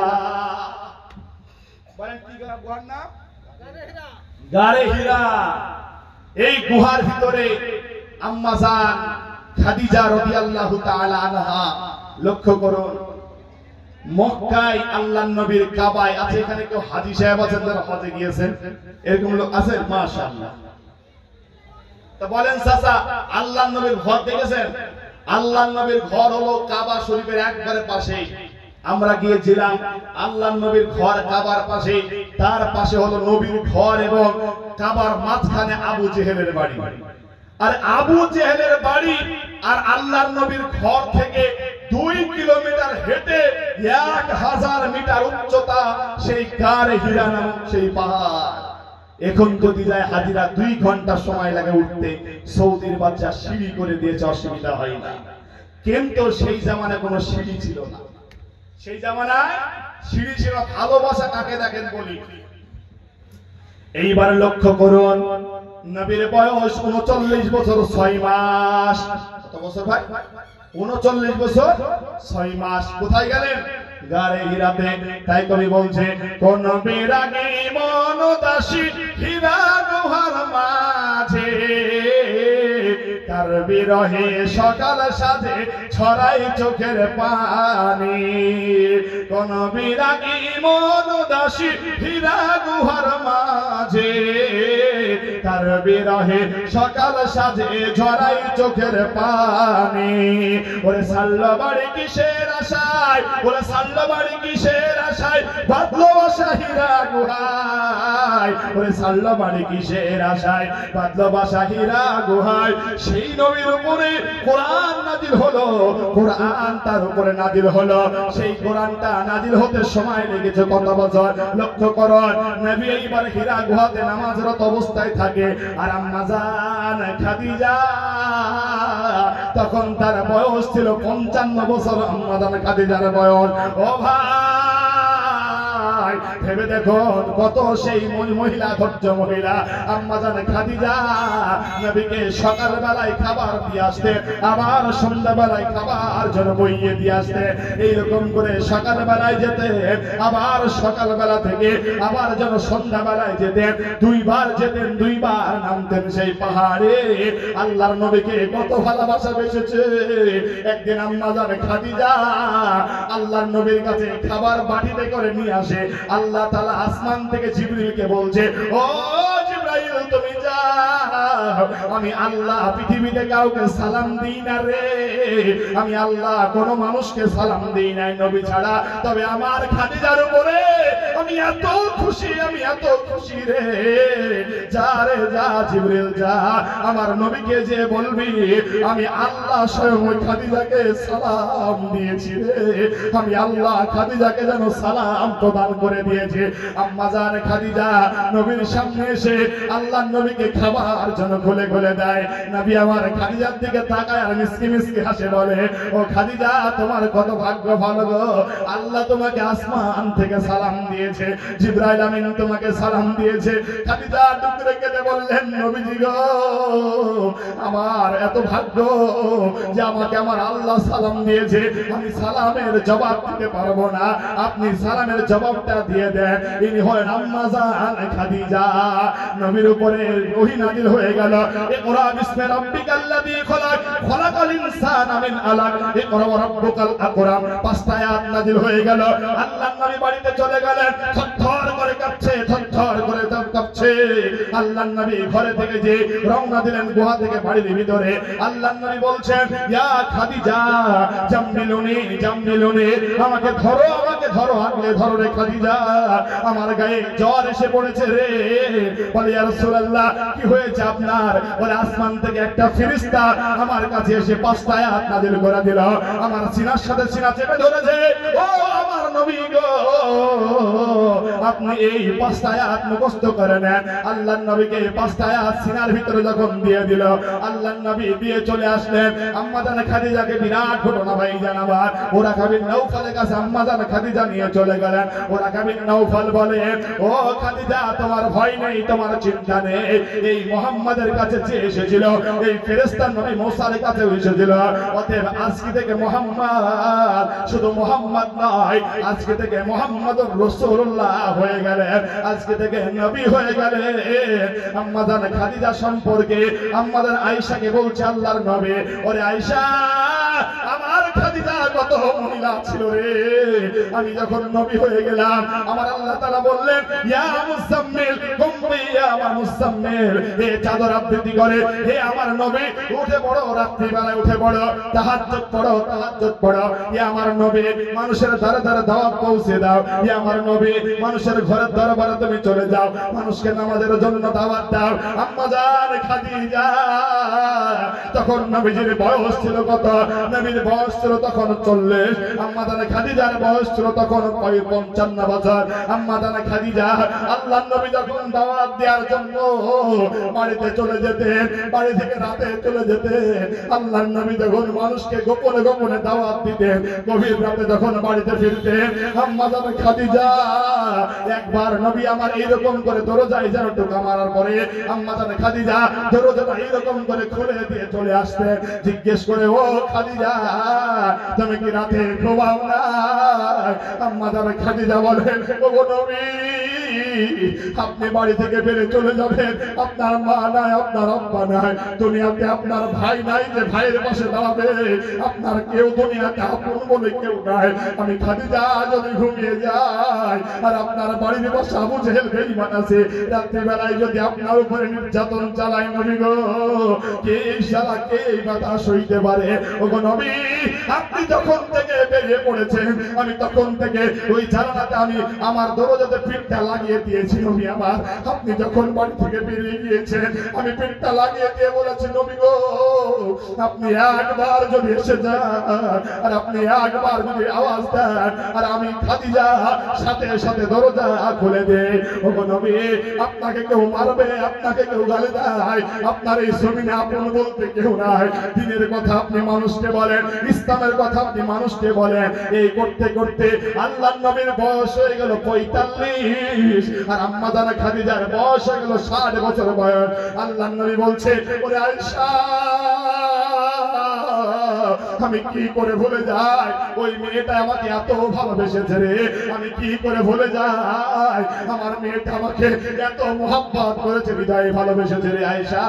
আমি যখন মুহাম্মদ আমি যখন দাওয়াত দিয়ে বাড়িতে আসতাম আর আমি মুহাম্মদকে হাতিয়া দিয়ে দিয়ে আসতো রে, ওই মেয়েটা যেদিন দুনিয়া থেকে চলে যাবে, ওই মেয়েটা যেদিন দুনিয়া থেকে বিদায় নিবে, তখন আমি রাসূলুল্লাহ আমি নবী তার সামনে চলে গেলাম।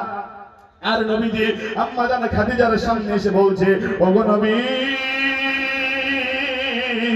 আপনার পরিবারে আমি বহুদিন কাটালাম, আপনার পরিবারে আমি অনেক দিন কাটালাম। আল্লাহর নবী খাদিজার সামনে বসে আছে, আল্লাহর নবী খাদিজার সামনে যেন বসে আছে। আর একদিকে আম্মা জান খাদিজা যেন চিরবিদায় নিয়ে দুনিয়া থেকে চলে যাবে। এতটা সেই মহিলা যে মহিলার নাম যে আল্লাহ তাকে সালাম দিয়েছে, যেই মহিলাকে জিবরাইল সালাম দিয়েছে, যেই এত একটা বিরাট মহিষী মহিলা রে। আল্লাহর নবী বলেন ওরে আয়েশা আমি যত সন্তান পেয়েছি আমি সব আমার খাদিজার পেটে সন্তান পেয়েছি। আমাকে আল্লাহ যত সন্তান দিয়েছিলেন, আমাকে আমার আল্লাহ 4টি মেয়ে দিয়েছিলেন, আমাকে 3টি সন্তান দিয়েছিলেন, আমি আমার খাদিজার পেট থেকে পেয়েছিলাম রে আয়েশা। আল্লাহর নবী বলেন আমি দুনিয়াতে জিন্দা থাকা অবস্থায় আমার ফাতেমা ছাড়া আমি সবাইকে নিজে হাতে দাফন করেছি রে। আমার বেটা ইব্রাহিম, আমার বেটা কাসেম, আমি এইরকম করে আমার বেটা সবগুলাকে আমি নিজে হাতে দাফন করে দিয়েছি। আমার মেয়ে উম্মে কুলসুম, সুমাইয়া, রুকাইয়া, এই 3 মেয়েকে আমি নবী নিজে হাতে দাফন করেছি। আমি নবী দুনিয়া থেকে মরার আগে শুধুমাত্র ফাতেমা দুনিয়াতে বেঁচেছিল, তাছাড়া সব সন্তান দুনিয়া থেকে চলে গেছে আল্লাহর নবীর আগে। এইবারে ফাতেমা শুনতে পেয়েছে যে আমার মা খাদিজা বলে আর দুনিয়াতে থাকবে না, আমার মা খাদিজা বলে দুনিয়া থেকে চলে যায়। ও ভাই সত্যি করে বলো একটা মেয়ে যদি মায়ের মরার খবর শুনে, আব্বার মরার খবর শুনে, ওই মেয়েটা কি কোনোদিন শ্বশুর বাড়িতে থাকতে পারে? ভাই এর কথা বলেন থাকতে পারে? কোনোদিন থাকতে পারে না। আল্লাহর নবী ছোট ছোট 2টা নাতি হাসান আর হুসাইন নানি মরে যায় খবর পেয়েছে, এদিকে খাদিজা দুনিয়া থেকে চলে যায় খবর যেন পেয়েছে। আল্লাহর নবীর দৌড়তে দৌড়তে ফাতেমা চলে আসলেন। কোথায় চলে আসলেন? আল্লাহর নবীর ঘরের দরজায় যেন চলে আসলেন। আল্লাহর নবীর কাছে এসে বলছে ওগো আব্বা জান। বলে জি বলো মা। বলে আমার মা খাদিজার অবস্থা কি? আমার নবী 2টা চোখের পানি ছেড়ে ছেড়ে বলছে ও ফাতেমা তোমার মার মনে হয় দুনিয়াতে বেশি দিন বাঁচবে না, তোমার মার অন্তিম অবস্থা হয়ে গেছে, তোমার মা দুনিয়া থেকে বিদায় নিয়ে যেন চিরকালের জন্য চলে যাবে রে মা। এই কথা যখনই শুনেছে ফাতেমা মায়ের 2টো হাত ধরে বলছে ওগো মা খাদিজা এত সম্ভ্রান্ত ঘরের মেয়ে, এত টাকাওয়ালা ঘরের মেয়ে, এত পয়সাওয়ালা ঘরের মেয়ে, আমার আব্বা মুহাম্মদ ছিল গরিব, আমার আব্বা আপনার একবার খেতে দিতে পেরেছে আর একবার দিতে পারেনি, বহুদিন গেছে আল্লাহর নবীর ঘরে কোনো আখাই চূড়া ধরেনি। আল্লাহর নবী একদিন ফাতেমার বাড়িতে চলে গেছে। আল্লাহর নবীর হাসান আর হুসাইন এসে বলছে ও নানা আজকে আমার মা ফাতেমা আজকে আমাদের বাড়িতে কয়েকদিন আখাতে আগুন জ্বলে না গো, আপনার বাড়িতে কোনো খাবার আছে কি? আমার নবী শরমের কাপড়টা খুলে দিয়ে আল্লাহর নবী এইরকম করে জামাটা তুলে আল্লাহর নবী দেখালে। আম্মা জান ফাতেমা বলে আমি লক্ষ্য করলাম আমার নবীর পেটে 3টা পাথর বাঁধা আছে। আমি লক্ষ্য করলাম আমার নবীর পেটে 3টা পাথর বাঁধা আছে। আমার নবীর পেটে আমার নবী অনাহারে দাঁড়াতে পারে না, পাথরের উপরে ভর করে যেন দাঁড়িয়ে আছে। আমার নবী কাঁদে আর বলে, ওরে আয়েশা, আমি মহিলাটা ফাতেমাকে আমি কি করে আমি খাদিজাকে ভুলে যাই।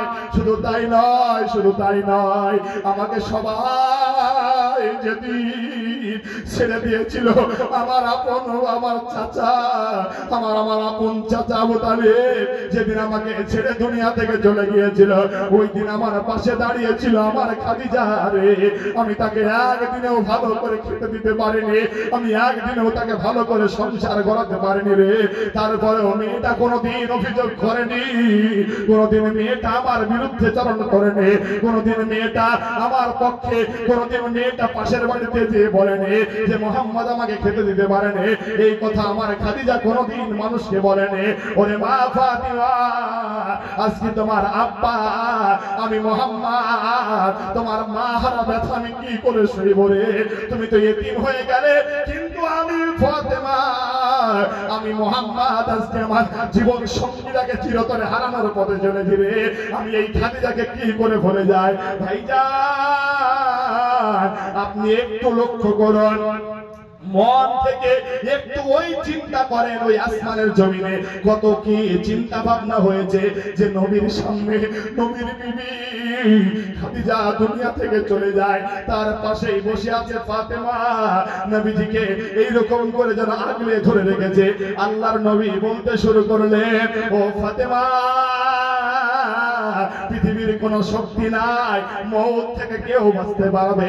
কুল্লু নাফসিন যায়কাতুল মওত, অতএব সবাই একদিন মওতের কোলে ধরে পড়বে রে মা। অতএব আমার খাদিজা যেন আমার কাছ থেকে চিরবিদায় নিয়ে চলে যাবে। আম্মা জান খাদিজা এই কথা বলতে না বলতে চিরতরে আল্লাহর নবীর কাছ থেকে বিদায় নিয়ে চলে গেলেন। আমার নবী টুকরে টুকরে কাঁদে আর বলে, ওরে খাদিজা, তোমাকে আমি কি করে ভুলে যাই, তোমাকে আমি কি করে ভুলে যাই রে খাদিজা। তোমার মতন একটা মেয়ে যে আমাকে গার্ড করেছিল চিরজনম, আমাকে যে নিজের হৃদয়ের ভিতরে স্পন্দন করে আগলে রেখেছিল। আল্লাহর নবী বলে, ওরে আয়েশা, তোমরা হলে সব আমার সুখের দিনের সাথী রে, আর আমার খাদিজা ছিল দুঃখের দিনের সাথী।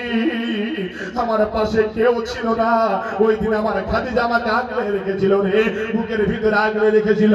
ও খাদিজা শুধু তাই নাই, তাই নাই রে, আমি মোহাম্মদ যেদিন আমার এই স্ত্রী খাদিজা দুনিয়া থেকে চলে গেল, ওই দিন আমি মোহাম্মদ একটা এইরকম করে কাফন তার সামনে দিয়ে দেই, পা থেকে তো মাথা বেড়ে যায় রে, মাথাটাকে তো পা বেরিয়ে যায়। ওরে ফাতেমা, আমি কি হারাতে তোর মাকে দাফন দিলাম রে বেটি আমার। তোর মার পা ঢাকি তো মাথা বেড়ে যায়, মাথা ঢাকি তো পা বেড়ে যায়, এই হারাতে আমি তাকে কবরে নামালাম। আল্লাহর নবী বলেন, ওরে আয়েশা, আমার খাদিজা আমার জন্য টাকা দিয়েছে, আমার জন্য পয়সা দিয়েছে, আমার জন্য মাল দিয়েছে, আমার জন্য জান দিয়েছে, আমার খেদমত করতে করতে রে মেয়েটা দুনিয়া থেকে বিদায় নিয়ে চলে গেল। ও মুর্শিদাবাদ ভাই আমার, ও মুর্শিদাবাদ জীবনের আমার, এ ভাই, আপনার কাছে আমি জান চাই না, আপনার কাছে আমি আপনার বাড়ি ঘর সয় সম্পত্তি যেন চাই না আমার ভাই। ও ভাই, আপনার এই পাশে একটা মসজিদ আছে, যেই মসজিদে আল্লাহর বান্দারা ইবাদত করে, যেইখানে বান্দার সেজদা দেয়, যেইখানে আল্লাহর বান্দারা ইবাদতে মশগুল আছে। ও ভাই, আমি রাকিবুল আপনার কাছে ওই পুকুর খোলার ওই যে আপনার আমার জন্য চাইবো না ভাই। কোন মর্দে মুজাহিদ আছে এই গ্রামে আপনার আল্লাহর ঘরের জন্য ৫,০০০ টাকা দিবে কোন আল্লাহর বান্দা আছে? ভাইজান, আপনাদের কাছে অনুরোধ, আপনারা টাকা দেন বা না দেন, আমি অনেকক্ষণ ধরে কথা বললাম, আপনারা একটু এদিক ওদিকে হবেন না, আপনারা হাত তুলে বলেন ইনশাআল্লাহ। আলোচনা শেষ না হওয়া পর্যন্ত যাব না, একবার বলেন ইনশাআল্লাহ। ভাই একটু বলেন না, একটু হাতটা তুলেন, বলেন ইনশাআল্লাহ। ইনশাআল্লাহ বলেন। আচ্ছা ভাই, আলোচনা কি বিরক্ত লাগছে আপনাদের? হ্যাঁ, মাশাআল্লাহ।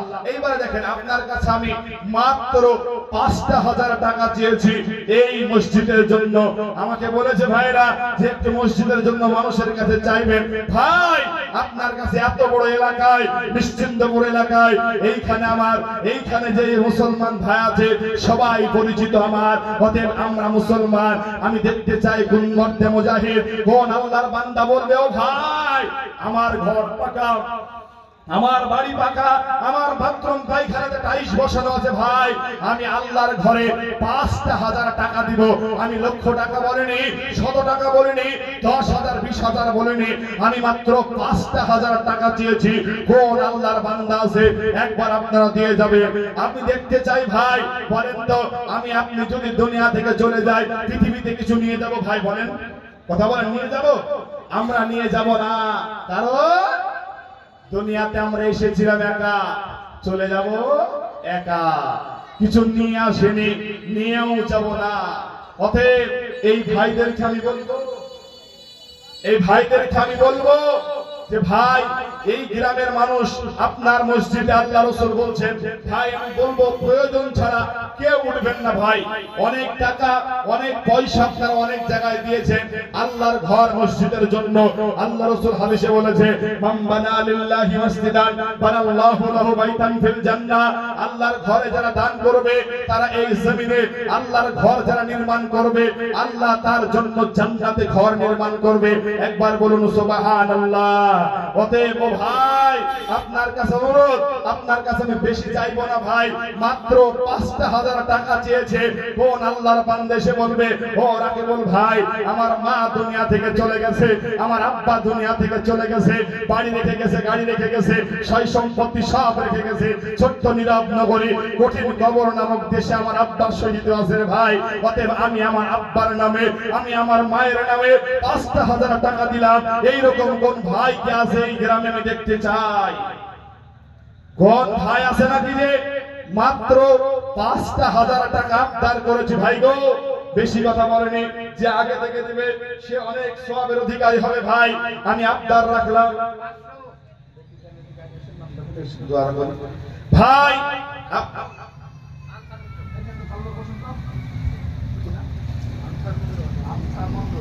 মাশাআল্লাহ, আনসার বাবা মার ৫০০ টাকা দিয়েছে। একবার জোরে বলে লিল্লাহি তাকবীর।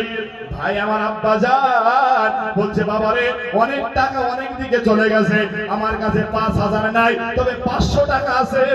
এই ৫০০ টাকা আল্লাহর ঘরের জন্য দান করে গেলাম। ও মালিক, আমি দোয়া করে আনসার চাচার বহুদিন আগে মা দুনিয়া থেকে চলে গেছে, আব্বা দুনিয়া থেকে চলে গেছে। অতএব সে আব্বা নামে মায়ের নামে ৫০০ টাকা দিয়েছে। আয় আল্লাহ, আব্বা মায়ের নামে ৫০০ টাকা আল্লাহ তুমি দানটা কবুল করে নাও। সকলে বলে আমিন। এটা বলুন আমিন। আনসার ৫০০ টাকা দিয়েছে। ভাই আমি দেখতে চাই কোন আল্লাহর বান্দা আছে। আমি মাত্র ৫,০০০ টাকার আবদার করেছি। ভাই আমার মনে পড়ে না সেই কবরের কথা? মনে পড়ে না সেই ছোট্ট নীরব নগরী কবর নামক দেশ? কবর কত কঠিন জায়গা রে ভাই। আল্লাহর নবী বলে প্রতিদিন কবর ৪খানা কথা বলে। ১ নম্বরে বলে আনা বাইতুল গুরবা, আমি কবর হলাম একলা থাকার ঘর। আনা বাইতুল ওয়াহদা, আমি কবর হলাম একা থাকার ঘর। আনা বাইতুত তুরাব, আনা বাইতুত তুরাব। ও কবর প্রতিদিন আমাকে আপনাকে যেন ডাকতে শুরু করে দিয়েছে। ও ভাই চাই আপনি আসেন আল্লাহর জন্য। এই এতগুলা মানুষ আমি সবাইকে জানি ভাই, আপনারা কেউ না দেওয়ার নয়, আপনারা দিয়েছেন বলে এত সুন্দর মসজিদ গুলা তৈরি হয়েছে, এত সুন্দর করে আল্লাহর ঘর নির্মাণ হয়েছে। ও ভাই আপনারা দিবেন আমার জানা আছে, কোন আমার মায়ের মধ্যে কোন খালার ভিতরে আমি দেখতে চাই, আমি মাত্র 5,000 আবদার করেছি ভাই গো, আল্লাহর ঘর তৈরি হবে, আল্লাহর ঘর নির্মাণ হবে, আমি দেখতে চাই কোন আল্লাহর বান্দা আপনারা দিবে।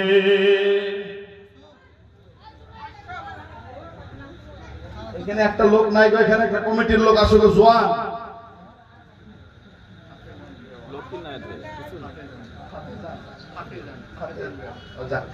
একজন মা আমার 500 টাকা, একজন মা আমার 500 টাকাই দেখেন দেখেন 10 টাকার নোট 20 টাকার নোট 500 টাকা দিয়ে বলছে ও আমার বাবা ও রাকিব তুমি ওই পিপল খোলা থেকে এসে দান চাইছো আমি দিব না, বলে আমি বৃদ্ধ হলে কি হবে, আমার মা তো দুনিয়া থেকে চলে গেছে, আমার মা আব্বা দুনিয়া থেকে বিদায় নিয়েছে, ওই মা আব্বার নামে 500 টাকা দিয়েছে। একবার জোরে বলি আমিন। আল্লাহ দানার দানটা কবুল করে নেই, একবার মহব্বতের সকলে বলি আমিন। কবর জায়গা ভালো নয়, কবর জায়গা ভালো নয়, কবর গৃহে যাওয়ার আগে আমল করো ভাই। 6 দিন পরে নখ খসে যাবে, 9 দিন পরে চোর, 6 দিন পরে নখ খসে যাবে, 9 দিন পরে চোর। কবর জায়গা ভালো নয়, কবর জায়গা ভালো নয়, আমল দিয়ে কবর গৃহ সাজিয়ে নিতে হয়, আমল দিয়ে কবর গৃহ সাজিয়ে নিতে হয়।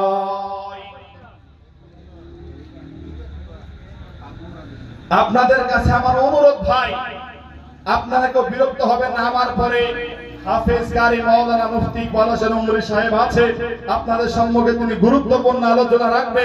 ভাই আপনার মসজিদের জন্য আমি চাইতে এসেছি, দয়া করে ভাই যারা আমি 5,000 টাকার আবদার রেখেছে কোন আল্লাহর বান্দা আমি দেখবো, আমি তার জন্য আমি দোয়া করব আল্লাহর কাছে, হে মালিক যেন ওই বান্দার আব্বা মাকে যেন দুনিয়া আখিরাতে দুই জায়গায় সুখে থাকে আমি দেখতে চাই। সুবহানাল্লাহ, একবার জোরে তাকবীর দেন তো, লিল্লাহি তাকবীর।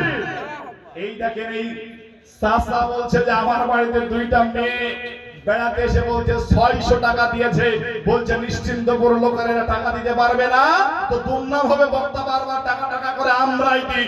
দেখেন বিদেশ থেকে এসে 600 টাকা দিয়েছে। আমি দোয়া করি মালিক যে ভাই যে মা যে খালা এই 600 টাকা দিয়েছে দুজনে মিলে, আয় আল্লাহ তার মা যদি কবর দেশে চলে যায়, মা যদি দুনিয়া থেকে চলে যায়, তাহলে তিনার দানকে আল্লাহ এই দানের ওসিলায় তিনাদের কবরের আযাব তুমি মাফ করে দাও। সকলে বলি আমিন। একটু জোরে বলুন আমিন। ভাই কে আছেন এখানে আমার মা খালা, কোন আমার আব্বা জান আছে? আমি 5,000 টাকার আবদার করেছি বটে, কিন্তু আমি দেখতে চাই 5 জন লোক 1,000 করে 5,000 দিবেন ভাই। দেখি কে আছে। আজকে আপনার নাই কি হয়েছে, আপনি আগামী কাল দিবেন, আগামী সপ্তাহে দিবেন, আমি দেখবো এতগুলো লোকের কি একটা করে 1,000 টাকা দিতে পারবেন না কেউ গো? হ্যাঁ মাশাআল্লাহ। আব্দুল জব্বার নামে এখানে আসিয়া আল্লাহর নামে 1 বস্তা দিল সিমেন্ট আল্লাহর ঘরেতে। ওগো আল্লাহ দোয়া করি তোমার নামে, আল্লাহ তিনার সহি সালামত রাখো দুনিয়া জাহানে, আল্লাহুম্মা আমিন। হে আল্লাহ আব্দুল জব্বার ভাই আমার গরিব মানুষ কাজ করে খায় আর মনে মনে বলে সবাই আল্লাহর ঘরে দিবে, আর আমি কি একটা বস্তা সিমেন্টও পারবো না, তার জন্য তিনি 1 বস্তা সিমেন্ট দিয়েছে। মালিক তিনার 1 বস্তা দানের ওসিলায় তিনার দানটা তুমি কবুল করে নাও। সকলে বলি আমিন। একটু জোরে বলুন আমিন।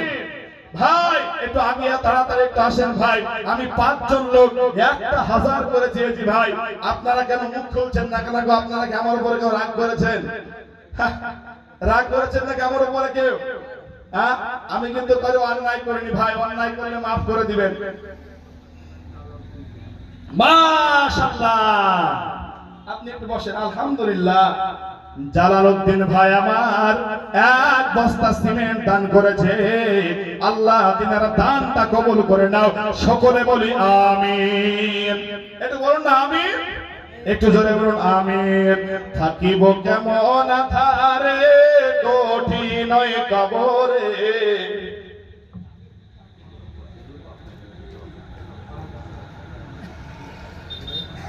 সুবহানাল্লাহ। দেখেন দেখেন কে বলছে ছোট জঙ্গলে বাঘ থাকে না?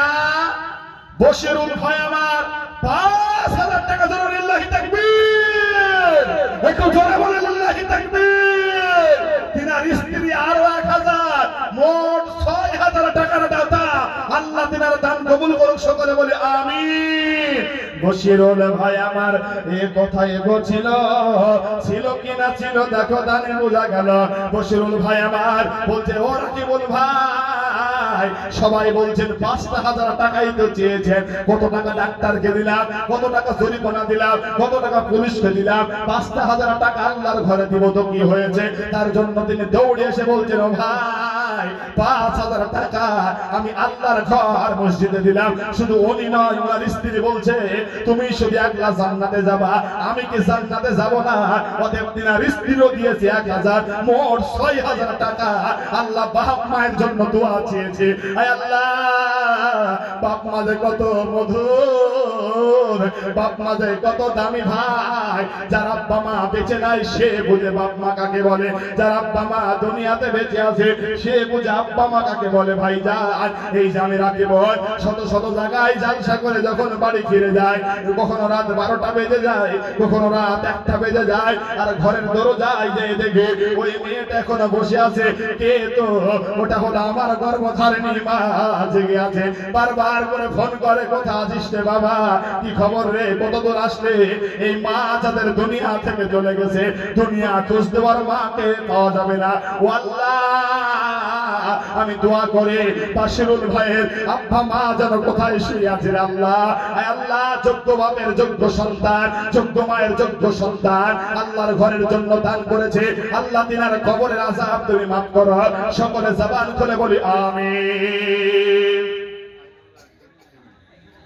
মাশাআল্লাহ, জাযাকাল্লাহ খায়রুল্লাহ ভাই আমার এক বস্তা সিমেন্টের দাতা। ও ভাই, কে বলেছে নিশ্চিন্তপুর গ্রামের লোকের টাকা নাই? কে বলেছে পয়সা নাই? আমি কি সেই বাশিরুল ভাইয়ের মতো আর একজন ভাইকে দেখতে চাই যারা মায়ের নামে আব্বার নামে ছেলে মারা গিয়েছে, মেয়ে মারা গিয়েছে, এর নামে আল্লাহর জন্য ৫,০০০ দান করবে। আল্লাহ জোড়া ভালোবাসে রে, আল্লাহ জোড়ায় জোড়ায় সৃষ্টি করেছে, জোড়া সৃষ্টি করেছে মরে। তাই তো সুন্দর ধরা একের জন্য অপরজনা হয়েছে মাতোয়ারা। ওরে মিল নাই রে চেহারাতে, নাই রে গলার সুরে, অদ্ভুত তোমার কারিগরি দেখছি জীবন ভরে। অতএব আমি দেখতে চাই বাশিরুল ভাইয়ের মতো কোন একজন আল্লাহর বান্দা এসে বলবে ভাই গো আমি আমার মায়ের নামে দান করলাম। আল্লাহর নবীর সাহাবারা যখন বলেছে মাশাআল্লাহ জাযাকাল্লাহ, ফরাজি পাড়ায় রমজান শেখ ভাই আমার এক বস্তা সিমেন্ট আল্লাহর ঘরে দান করেছে। ওগো আল্লাহ, আমি দোয়া করি সুবহানাল্লাহ সুবহানাল্লাহ। ওরে আল্লাহ, ভাই বসেন, একটু বসেন, একটু কষ্ট হলে একটু বসেন ভাই। বেনামে ১,০০০ টাকা দিয়েছে। আমি বলেছি ৫,০০০ টাকার ৫টা লোক নেব ১,০০০ করে, তার মধ্যে ১,০০০ টাকা একজন পেয়েছে। বেনামে বলছে ভাই গো আমার নাম আল্লাহ জানবে, অতএব আমি বেনামে ১,০০০ টাকা দিলাম। কোথায় আছো? যে ওই ১,০০০ টাকা বেনামে যে দিয়েছে আল্লাহ তিনার দানটা কবুল করে নেয়। সকলে বলি আমিন আমিন। আর কে আমার বেনামে ২০০ টাকা দিয়েছে আল্লাহ তিনার দানটা কবুল করে নেয়। সকলে বলি আমিন।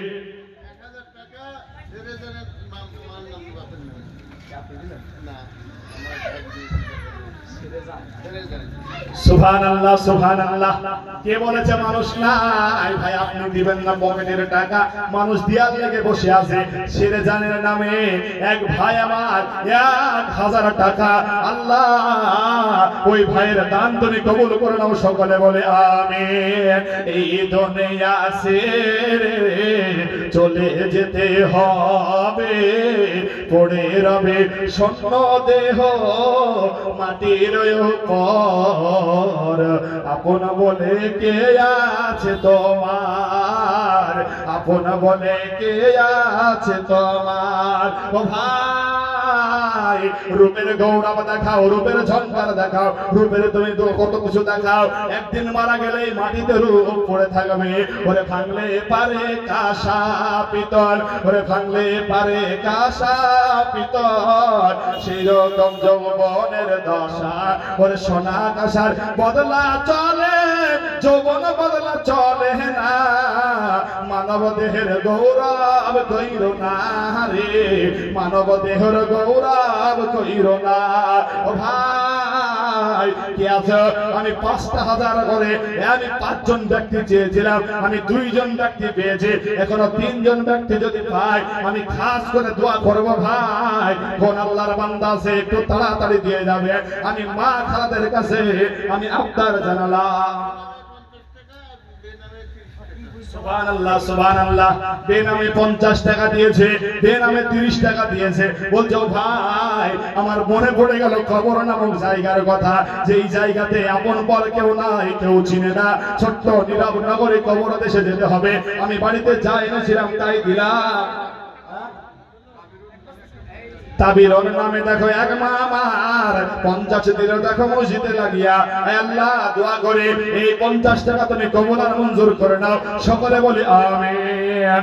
ও ভাই যা আছে যে দেন আল্লাহর জন্য দিয়ে যান ভাই গো। এখানে আগামী কাল আর হবে না, দোয়া করব ভাই, মন থেকে দোয়া করে যাব। মনে পড়ে না সেই ছোট্ট নীরব নগরী কবরের কথা? ও মা কে আছে? কোন মা আমার বলবে? ওরা কি বলবা আমি লক্ষ্মীর ভান্ডার পাই রে বাবা, আমি 1 মাসের টাকা আল্লাহর ঘরে আমার মা বাবার জন্য দান করব। এইরকম মা আমি দেখতে চাই, আমি মাকে দেখব। কোন মা 1000 টাকা আল্লাহর